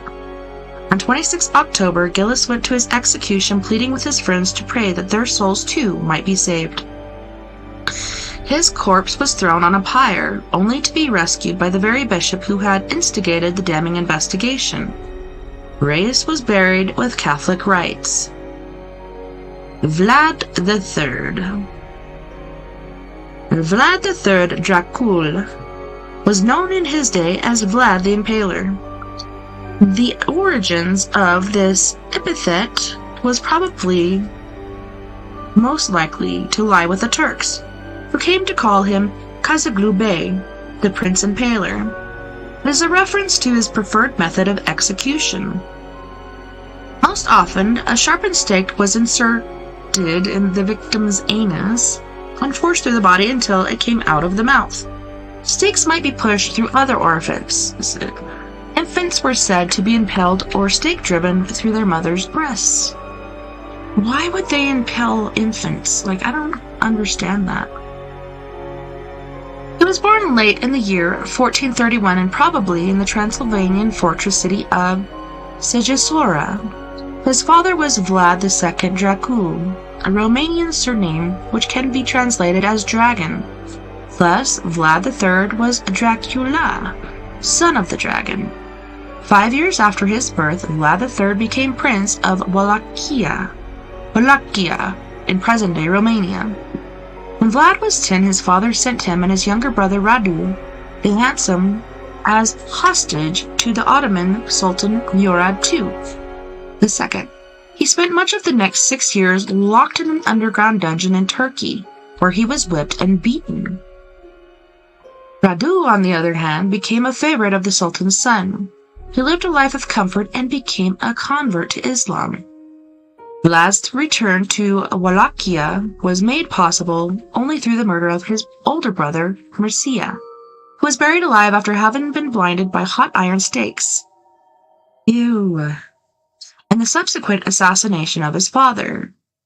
Murad II then installed Vlad III as a puppet prince. Mere months later, Vlad was pushed out of Wallachia by troops loyal to the Kingdom of Hungary. He fled to Moldavia, where he was put under the protection of his uncle. After his uncle too was assassinated, Vlad switched his allegiance from the Ottoman Empire to the Kingdom of Hungary. In 1456, he led a successful campaign, sweeping the Turks out of Wallachia, and was again installed as prince. The next 6 years were spent in an effort to consolidate his power. This Vlad achieved through a variety of means, not the least of which were torture and murder. Wrapped in irons. In 1462, he lost Wallachia when troops of the Ottoman Empire again invaded. His wife, whose name is left unrecorded, committed suicide for fear of being captured. Vlad's brother Radu became the new prince. Under an agreement struck between the Hungarian king and Sultan Mehmed II, ruler of the Ottoman Empire, Vlad was imprisoned in Hungary. It is doubtful that his confinement lasted 4 years. In 1466, he married into the Hungarian royal family and was officially released from custody 8 years later. In 1475, he attempted to take back Wallachia. Radu was now dead, but he had a new foe, Basarb the Elder, with whom to contend.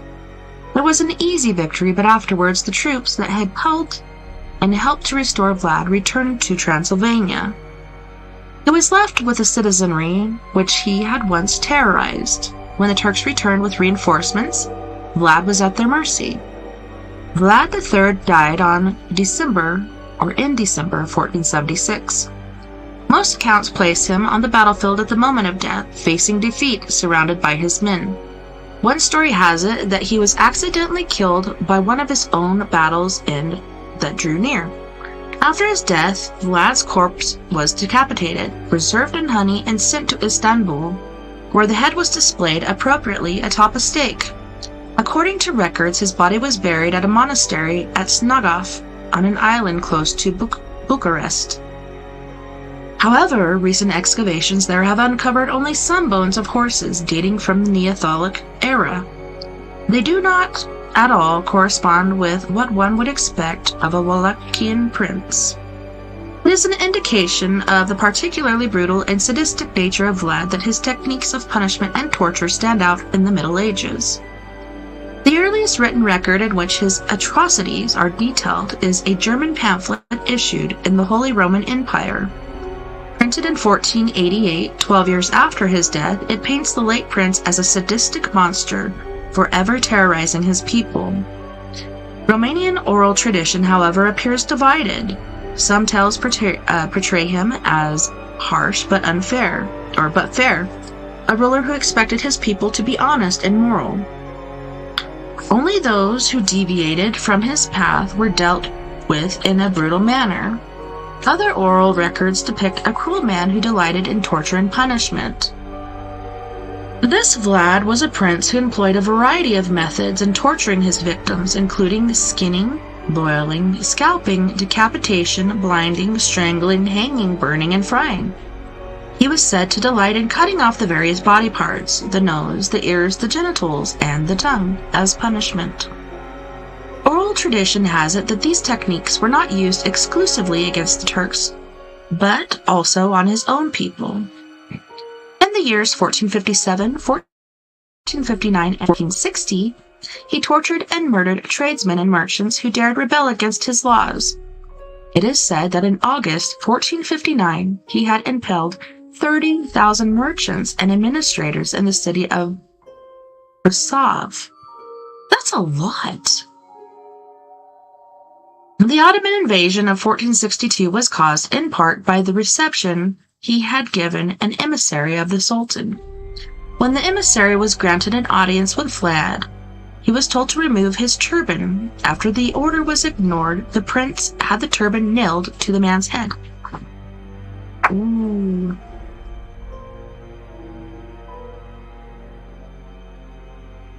Elizabeth Bathory. Born to nobility, Elizabeth Bathory Erzsébet, used her power and privilege to become the most infamous serial killer in Hungarian history. However, her most notorious crime, the one for which she was remembered today, is a fabrication promoted by an 18th century monk.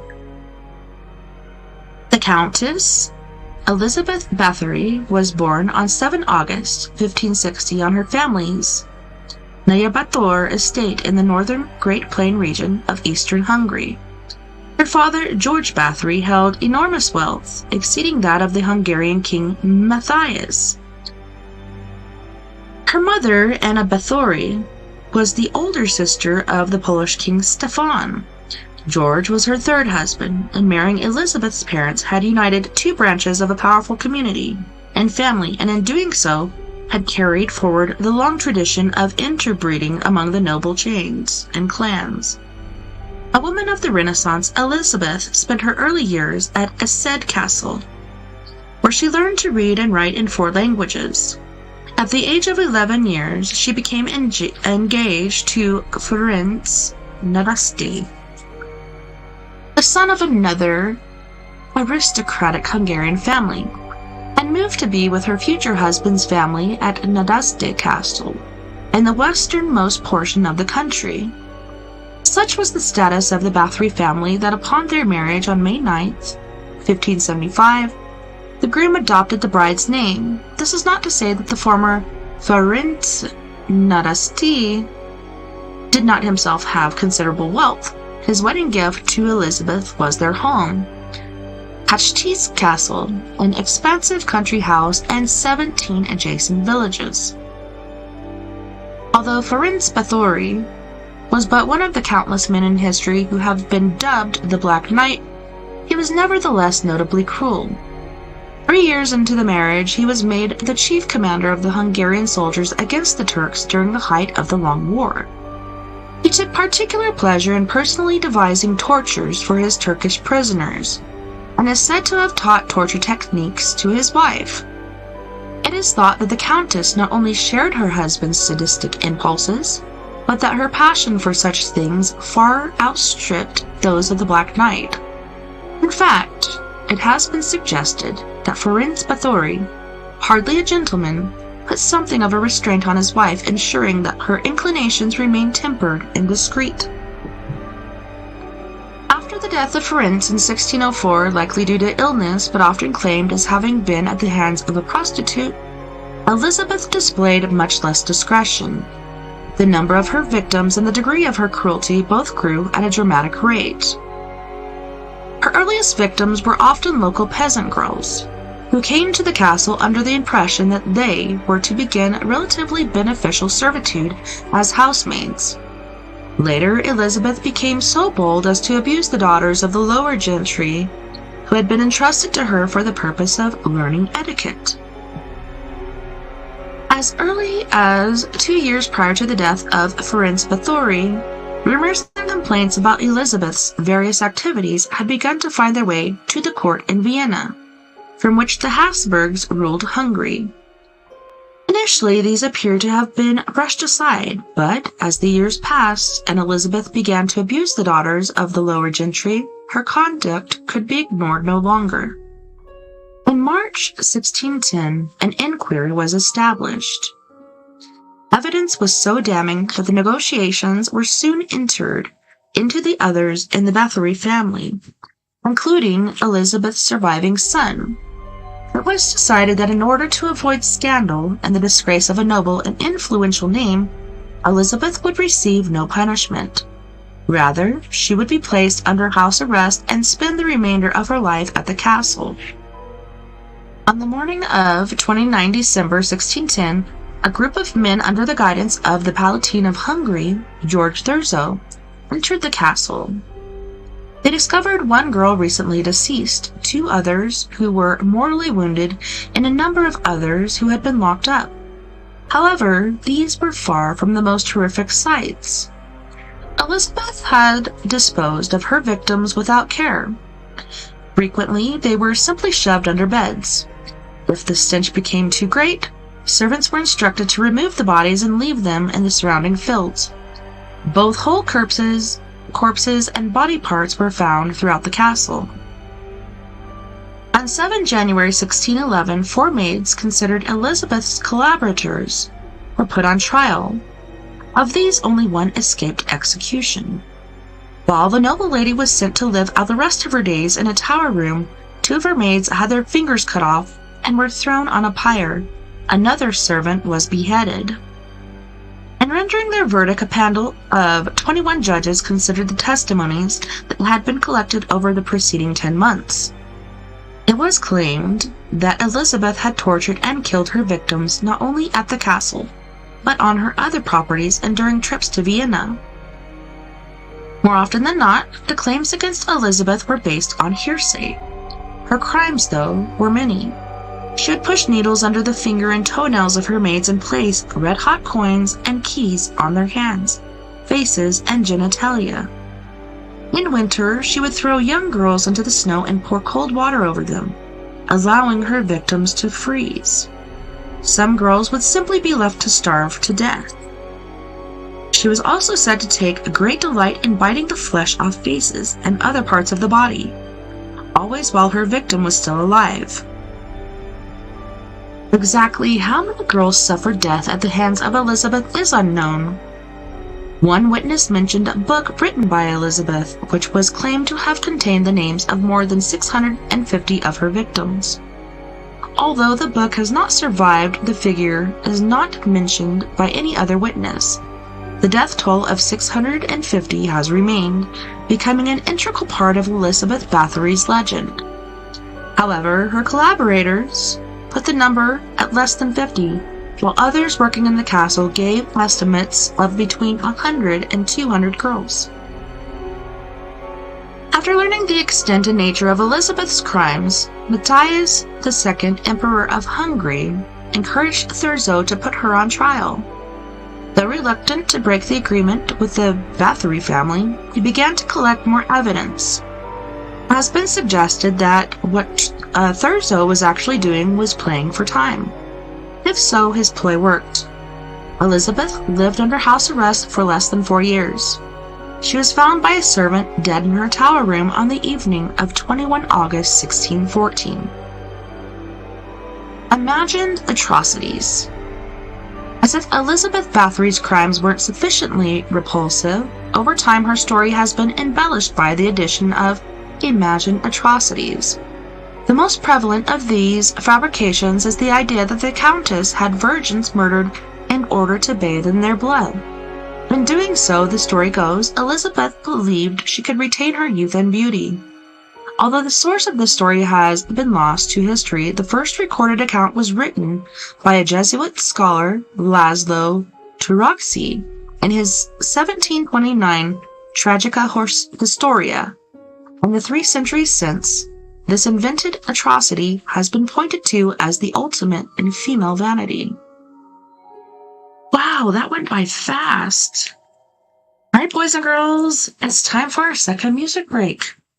Wherever you are, have gone. Where are you? It's my birthday, why aren't you hanging out with me? Anywho's, on this break, as you know, we have Miss Mia Savage with her band Antidote for Savages.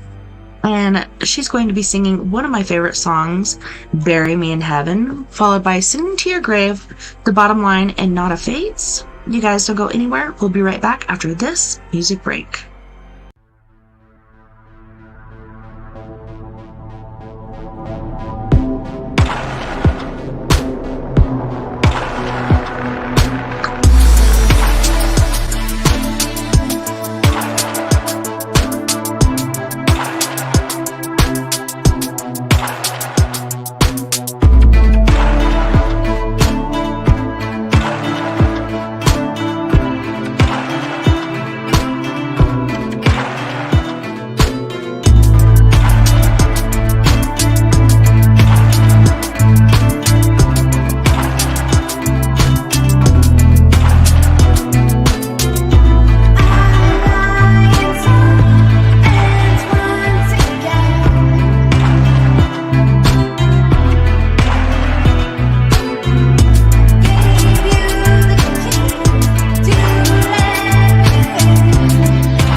right now between fear and love.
All right, kittle diddles.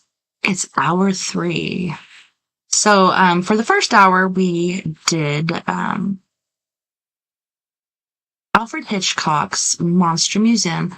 We finished that book. I was amazed. That went by pretty fast. And then we started a new one talking about psychopaths and serial killers. And that was pretty interesting. Kind of starting from the beginning of time and I think working our way forward is how this book is working so far. But yeah, pretty interesting to learn about these different peeps. All right. So,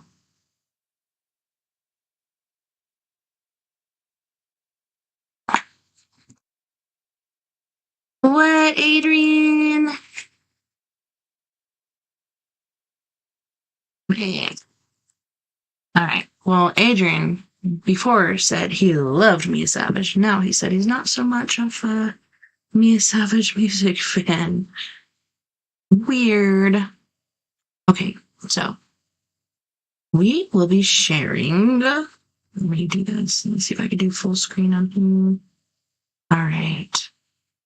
So we are going to be doing the fearsome top 5. And this video is top 15 scariest TikTok ghost videos of the year.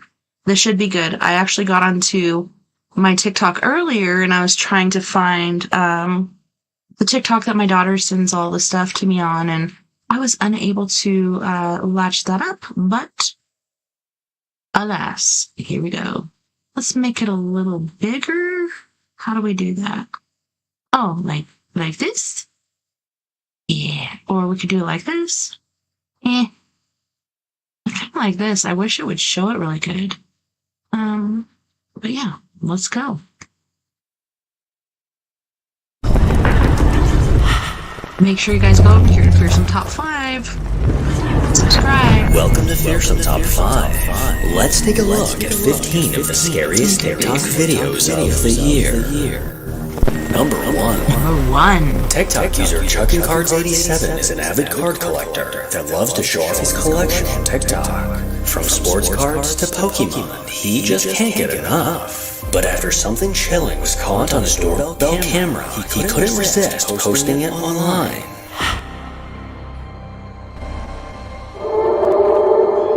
A large ghostly orb flew into view before swooping down and sliding a package across the porch. This eerie glowing anomaly looks to be a very solid shape, with a clear intention of moving this box. As far as videos of orbs go, I've never seen one quite like this, where the orb actually interacts and moves objects around it. According to ChuckingCards87, inside the box was obviously more cards to add to his collection. So whatever this is may have just gave him some luck to find something good inside.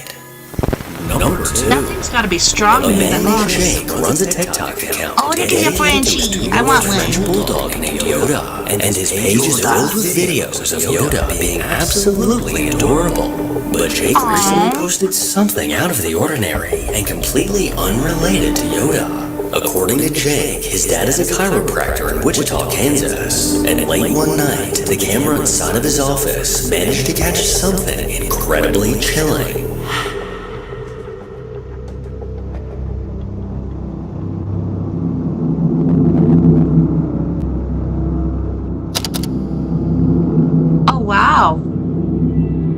Immediately as the video begins, dozens of orbs can be seen floating through the room. But suddenly, a large white mass manifested into the room and quickly traveled down the hallway. This strange anomaly drifted through the hall and went around the corner, going out of view. And if we freeze the video and zoom in, this unnerving orb almost looks like a face. Two dark eyes can clearly be seen, making the resemblance to a face hard to deny. Jake has yet to come up with a logical explanation for this. So what do you think? Number 3.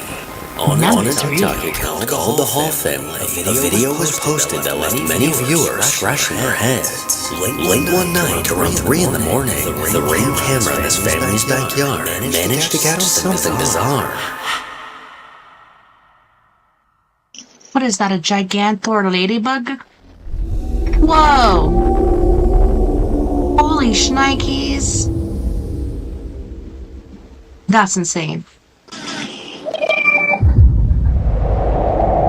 What? We're here. That sounded like a kid. On the left side of the screen, a misty ghost-like form. Ghost-like form to push the You can see the hammock rib before cage and gliding everything. across the yard. This oddly shaped smoky mass moved from left to right, disappearing behind the brick wall. And things managed to get even creepier when a disembodied voice can be heard saying, "We're here." It was a kid. The man behind this account has no idea who this voice belongs to, as there definitely should not have been anyone in his backyard at 3 a.m. So was this a ghost, or did a neighbor just rip a fat vape cloud? Number 4. Back in September of 2019, a man named Carlos recorded a video of the beautiful scenery from a rooftop. He went on to post this video to Instagram, and it wasn't until comments started pouring in that he noticed that something was off. People who watched the That was video creepy began to point AF. out that it looked like someone was on the roof with him.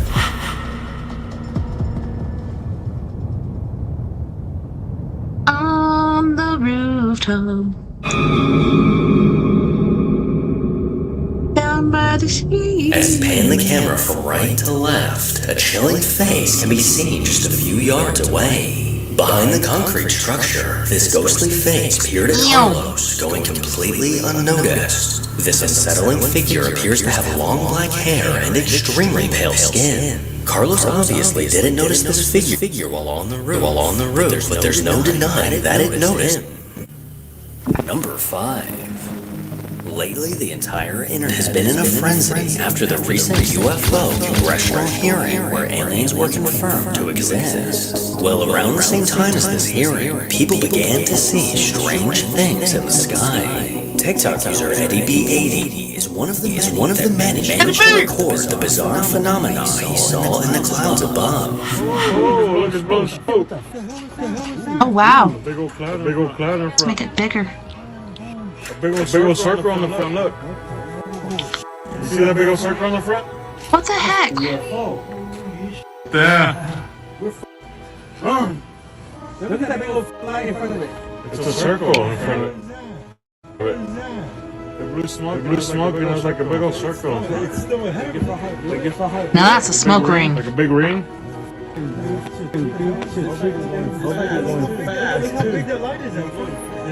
A strange It'd be like some sort of glowing object was seen vortex floating or through the portal or sky. something. And as the video began, a ring of smoke appeared to come from this As it gets object. bigger and Eddie bigger. stared on in confusion as he struggled to explain what he was seeing. This glowing anomaly continued moving across the night sky, seeming to get dimmer as time went on. Although I can't say for sure that this was aliens, I sure hope it was, so I can finally find out if they actually dance like this. Number 6. It could be aliens or it could be Elon Musk. What's the difference? I don't know. Number 6. Speaking of unexplained things in the sky, another strange sighting was posted to TikTok. In the middle of the night, a girl named Emily received a motion-detected notification from her camera, assuming it was a passing car or simply someone walking by. She was in no rush to check the footage, but when she eventually did, she saw something chilling. Ew. It kind of reminds me of an owl, but not. On the roof of the house, a tall white figure can be seen. This oddly shaped being stood completely still, and suddenly ascended the sky and flew off into the distance, leaving behind an eerie white ghostly trail. Even zoomed in, there's not enough detail for me to come up with a guess as to what this is. So let me know what you think. Number 7. A woman A woman on TikTok named Anne only has a handful of posts on her account, and one of these posts is of a chilling experience she recently had. One night in July, Dollar General was closed for the evening, but late into the night, the alarm inside was triggered and began to go off. As police arrived on the scene, they found all the doors to be locked, and no one was in Disgruntled the ex-employee? store. But when they reviewed the security camera footage from inside, this is what they saw. Alright, please. Look at that mess. Man, I hate when the store looks like that. But they never have enough employees. Like, they're so overworked. That's why they have a high turnover. Okay. Oh, shnikes. Alright, now let's. Alright, now. I'll see you. Rewind it, do it again.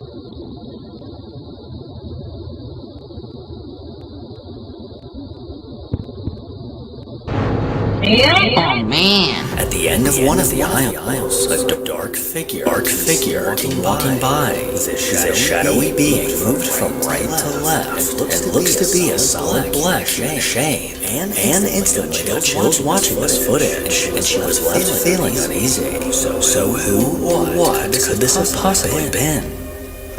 Number 8. According to TikTok user Able3E, a friend of his recorded a video of something he can only describe as paranormal. Around 4 in the morning, his friend felt the need to check the security camera he has in his backyard. And with a creepy abandoned house just across the fence, he's always gotten a weird feeling being back there. Well, as he watched the camera's live feed, he was shocked to see this.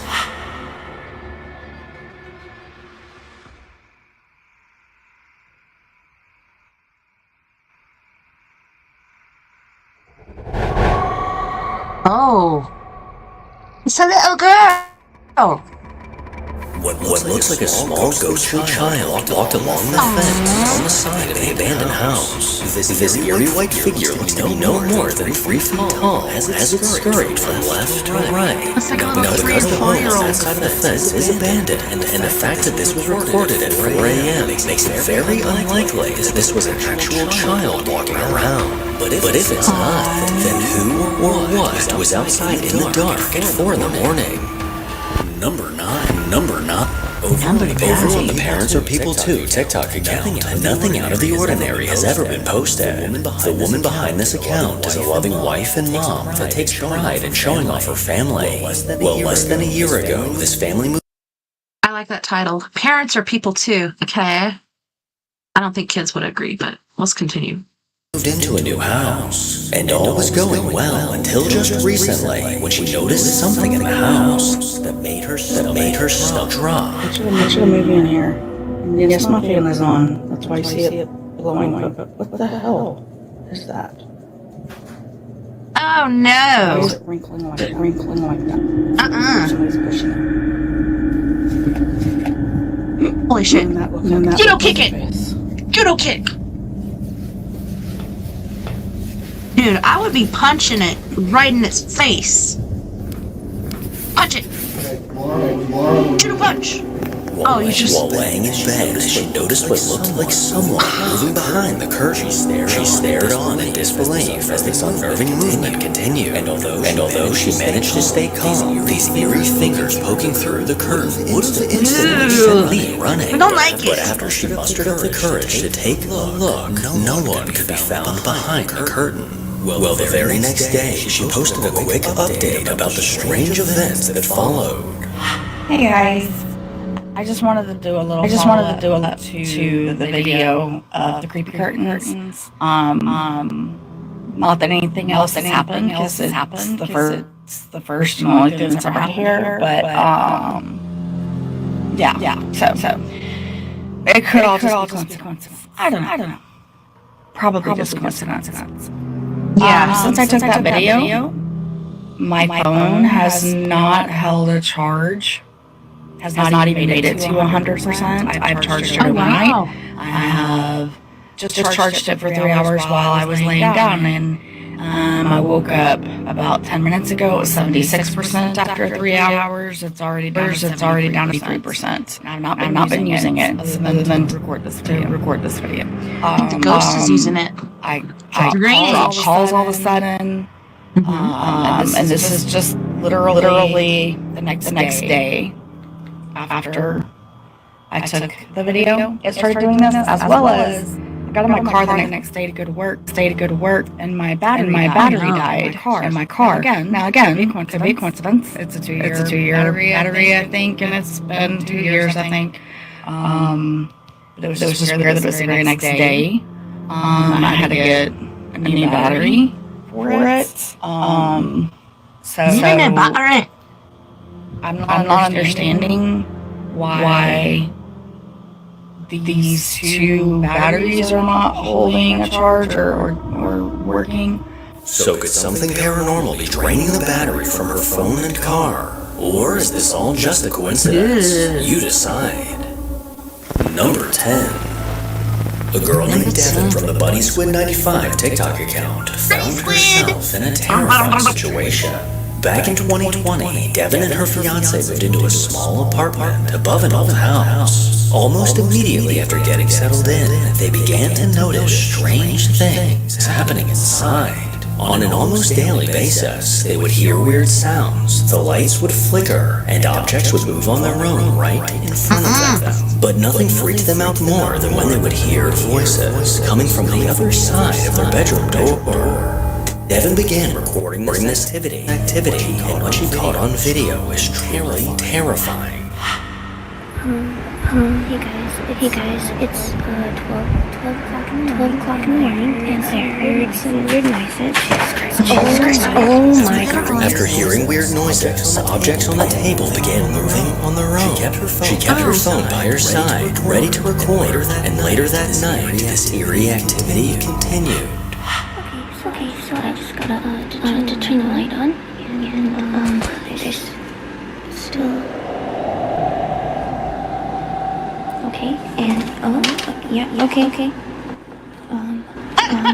There's still weird shit happening. Okay. I think that ghost is telling you it's tired of oatmeal, girl. Just kidding. I don't know. I hate it when things fly around at my house. We've had knives thrown. I'd rather a spoon than a knife because a knife is scary, but yeah, these different entities. I don't know why they throw certain things, besides to get attention or to try to harm you. No, but it's pretty odd. Goodbye. In the days that followed, things continued to get weirder, and she noticed that most of this activity happens in the kitchen. Hi guys. I had just come up to show everybody that my fan is just a regular oscillating fan. It's not anything that would be able to move. It's a ceramic cup. And I also have to add, you guys, sorry for interrupting the video. We do have a little bit of time, but yeah, that's where ours like originally started off. As far as like my doppelganger was seen doing dishes in there before it assaulted my daughter. And then you'd hear noises in there. You could accumulate that to it's a mouse or Mises to pieces, but we didn't really have a mouse issue until last year, when it was really, really cold. Years before that, we really didn't have mice, but yeah, loud noises and things being thrown from the kitchen into the dining room, which used to be the living room until we kind of rebuilt the house a little bit. But yeah, it's crazy. Like, why the kitchen? Maybe that's where this one particular goes, which I don't think it's John. John's been heard in my room and seen by the thermostat because we quit using natural gas and used the wood fire instead. And he's sitting there. The kids were like, "Mom, we saw a ghost last night and he was messing with the thermostat." So I think John was trying to figure out what was wrong with the thermostat. But there's another one, whoever the one is that does the doppelganger. I don't know if those are connected or it's two different things, but she's been seen like peeking over the shelf over there and stuff. And the kids really don't like her. But kitchen is a very active place. I don't know why. Let's continue. Up, as you can see now. And then I started hearing some noises. So I was going to just record and see what.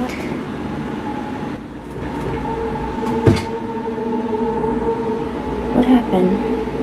What? Okay, so you can see a lot of the activity is centered mostly in my kitchen. It's probably not a coincidence. I'll show you guys the garage sometime. It's directly below the kitchen, but yeah, a lot of weird stuff happens down there too. From a taco bell back to a heavy knife block, the entity in her home looks to be desperately trying to get her attention. With many viewers curious about the haunting she was experiencing, one person suggested trying the reality ripple filter, which supposedly reveals any spirits that are in the room with you. But as she tried this filter, she captured more than she expected. Okay. Somebody give it a shot.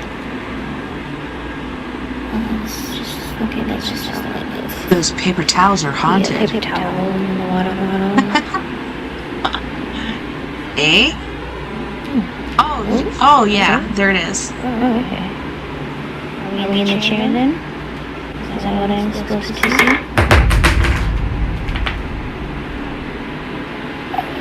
see? You just went through that whole thing. Hello? Oh, okay. As she panned the camera around the room, a chilling, disembodied voice was caught. Sounding like it said, over here. Maybe this spirit was trying to tell her where to point the filter. Luckily for Devin, she no longer lives in this apartment and hasn't noticed any other activity around her. Number 11. On the Outdoor Duo TikTok account, two friends explore interesting places in China. From bizarre food markets to abandoned buildings, these two explorers are willing to venture into the unknown for their viewers' entertainment. During one of their explorations, they set their sights on a massive abandoned office building. After finding a way inside, the two began exploring the endless hallways. But as they ventured deeper into this forgotten building, they came across something chilling.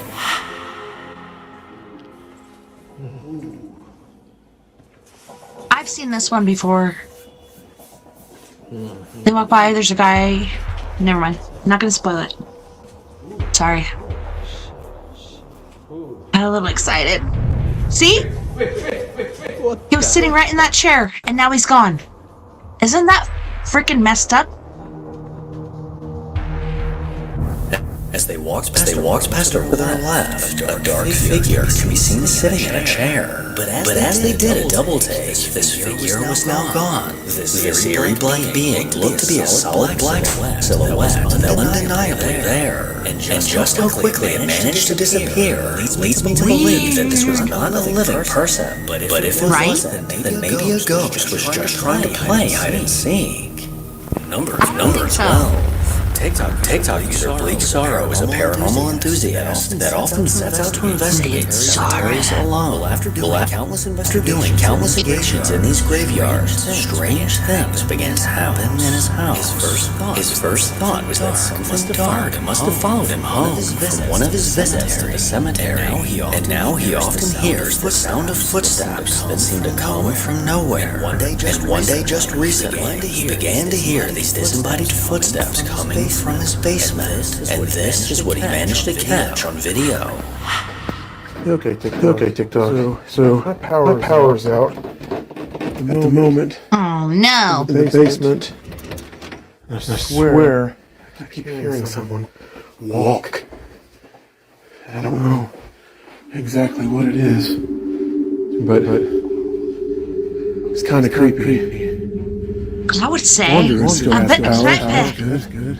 What's it said, But creepy? the rest of the basement's power is completely out, which is very strange. I'm not sure what that noise was, but I've seen this guy's videos before. I'm alone right now, so I don't remember the power outage. we'll see. What? Look out back. No, nothing back there. I don't know. There's been a lot of strange things happening. Figures, shadows. I don't know. Maybe some tips, advice would help out. really see anything. I can't really see anything, but there's no one in here. There's no one.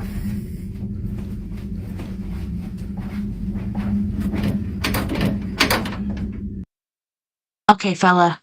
One tip I could give you. How about you move? How about you get out of there?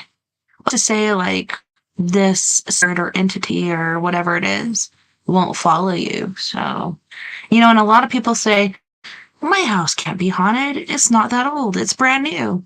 Doesn't matter when your house was built. It matters what happened on that property before. So, and like I said, houses don't have to be haunted. People can be haunted too. Nice. Moving right along. Nice. Nice. Does this light come on? It does. Nothing in there. I don't know. Now you probably missed it, but as he quickly passed by the bathroom, a dark figure can be seen in the bathtub. Standing in the bathtub, this chilling figure appeared to be staring at the wall, not moving a muscle. Just moments later, as he once again aimed the camera into the bathroom, this figure was now gone. People in the comments were quick to point this out, and soon after, there's yet another unsettling experience. Okay. I'm gonna show you guys this basement. That's not my name, but okay. I'm just kidding. And all the creepy stuff that's been happening here. This is the bathroom I passed look, earlier. his light was kind of There's fluttering a little bit. shadow figure standing. Supposedly. I've watched it. It's creepy. That's creepy. But anyway, Crappy. there's nothing in here to make a shadow stand at all in this bathtub. I have that's to the pipes outside. Bathtub, shower, have a window right here. And what the? Did you see that? Okay. So miss it? here's the thing. This house has been creeping me out for the longest time. Already, and we haven't lived here, but maybe I don't know, 2 years. It's just. Are you in a car? I swear to God, I don't like it. Ghostbusters. There's anyone that can be hiding over here, guarantee it. Something strange. I don't know how to. I'm posting directly from TikTok. I have a 2-year-old son upstairs. Oh, I hate You'd have heard that. these doors open, surely. Yeah. Nobody on this side. You can see my big butt standing on this side. So no one can get out. I like big butts in a can of Pretty night. quick. I don't want to be down here right now. Right, man. Nothing in here. That staircase Double looked a lot door. longer when he was coming down I'm it. telling you guys. Something's up with this place. Try it again. Let's see. Whoa. Nope, not there. But something is going on. I'm gonna keep doing the paranormal investigations. But I feel like here soon. They might start being at my own house. Which is kind of creepy. But I'll keep you guys updated. While showing off the bathroom from his previous video, he panned the camera to the left, revealing an eerie, depressed hand pressed against the glass. With his small hand He quickly spent enough time. Whoever could have, like, ran off and darted up the stairs. There. He then made his way from room to room It wasn't to show hell that enough, he I really don't was think. the only person in the basement. But if so, then who did this creepy-ass hand belong to? Blake Sorrow has continued to record the bizarre happenings in his basement, and things just continue to get weirder.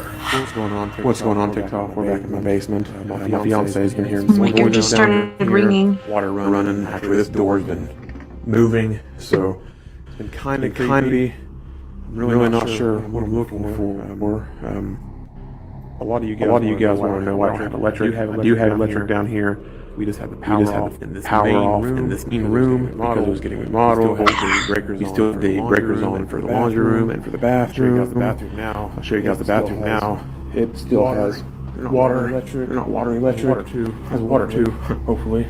But yeah. It actually has a nice, very bright light. It actually has a light up here. That also works. So that's awesome. Those doors, as you know, that's my tree. That's my that's water. That's my shadow. That is. Oh, Okay. We're not with that right now. We'll just leave those on. Open, I mean. See, even with the lights on, guys, it's still.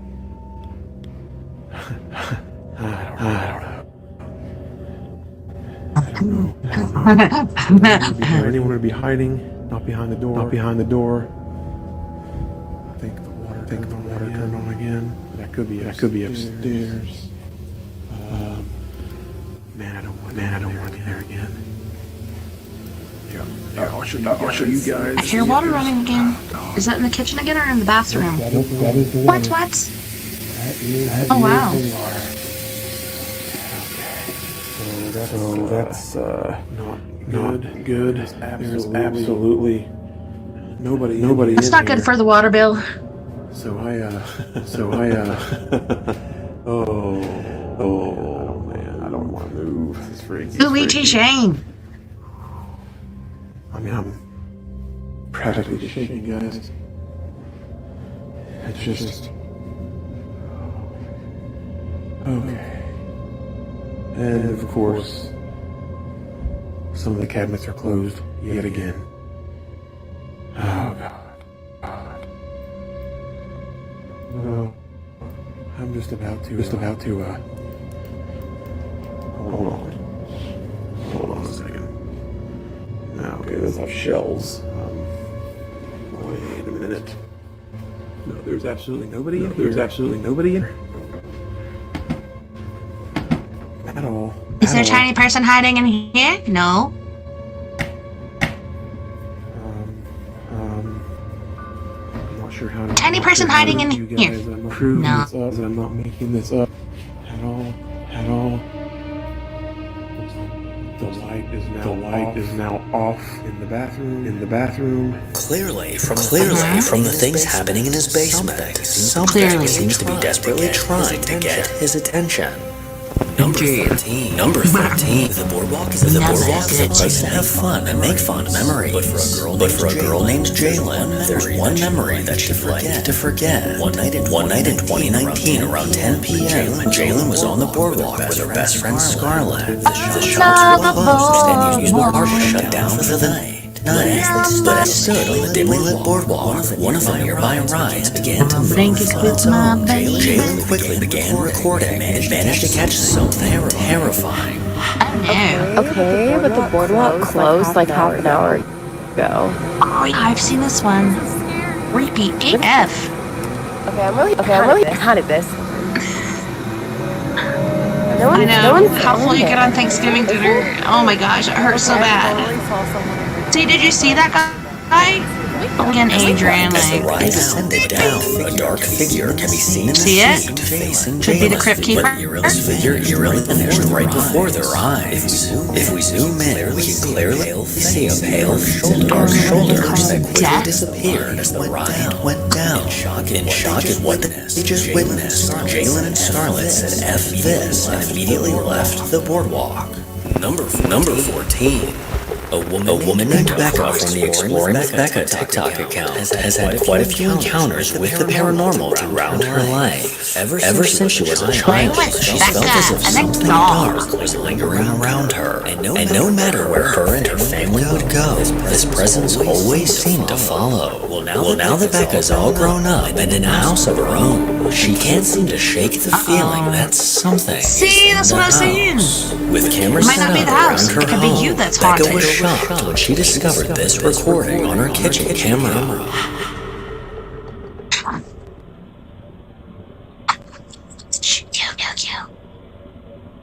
Okay. Cat's glowing eyes, very creepy. But let's make it bigger.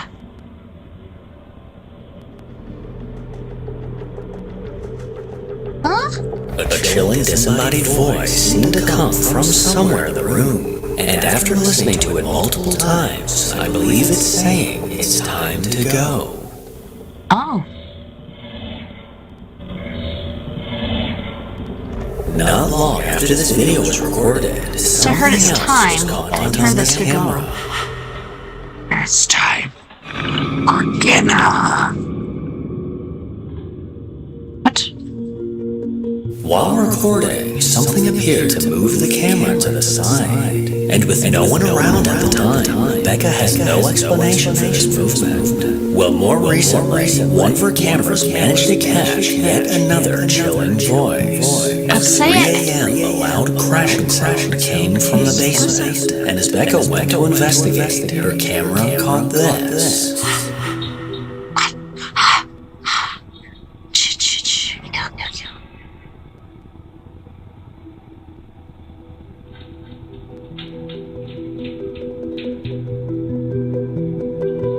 What sounds like the same voice from earlier appears to be saying, "Help me."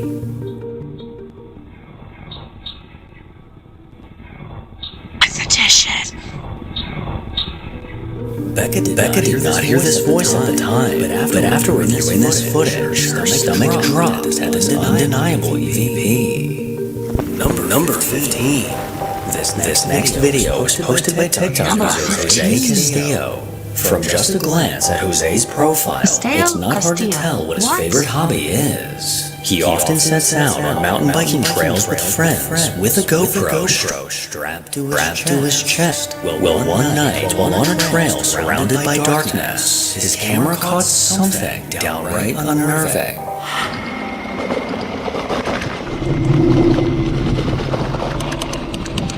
While navigating the winding trail, the light on his chest illuminated a terrifying being nearby. Directly in front of Jose, this ghostly apparition stood completely still, simply watching as he rode by. And if we take a closer look, we can see a chilling face under a white ghostly veil. Besides being out of breath within the first. Adrian, girlfriend! This is yet another reason why I will never mountain bike at night or during the day. I'm just joshing. Or ever. Make sure to follow me on Instagram to hear more from your boy. As always, if you enjoy these creepy videos, then make sure to give it a thumbs up and subscribe to see more videos like this.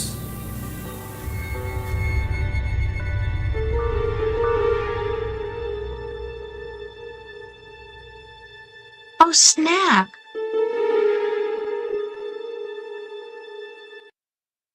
So yeah, guys,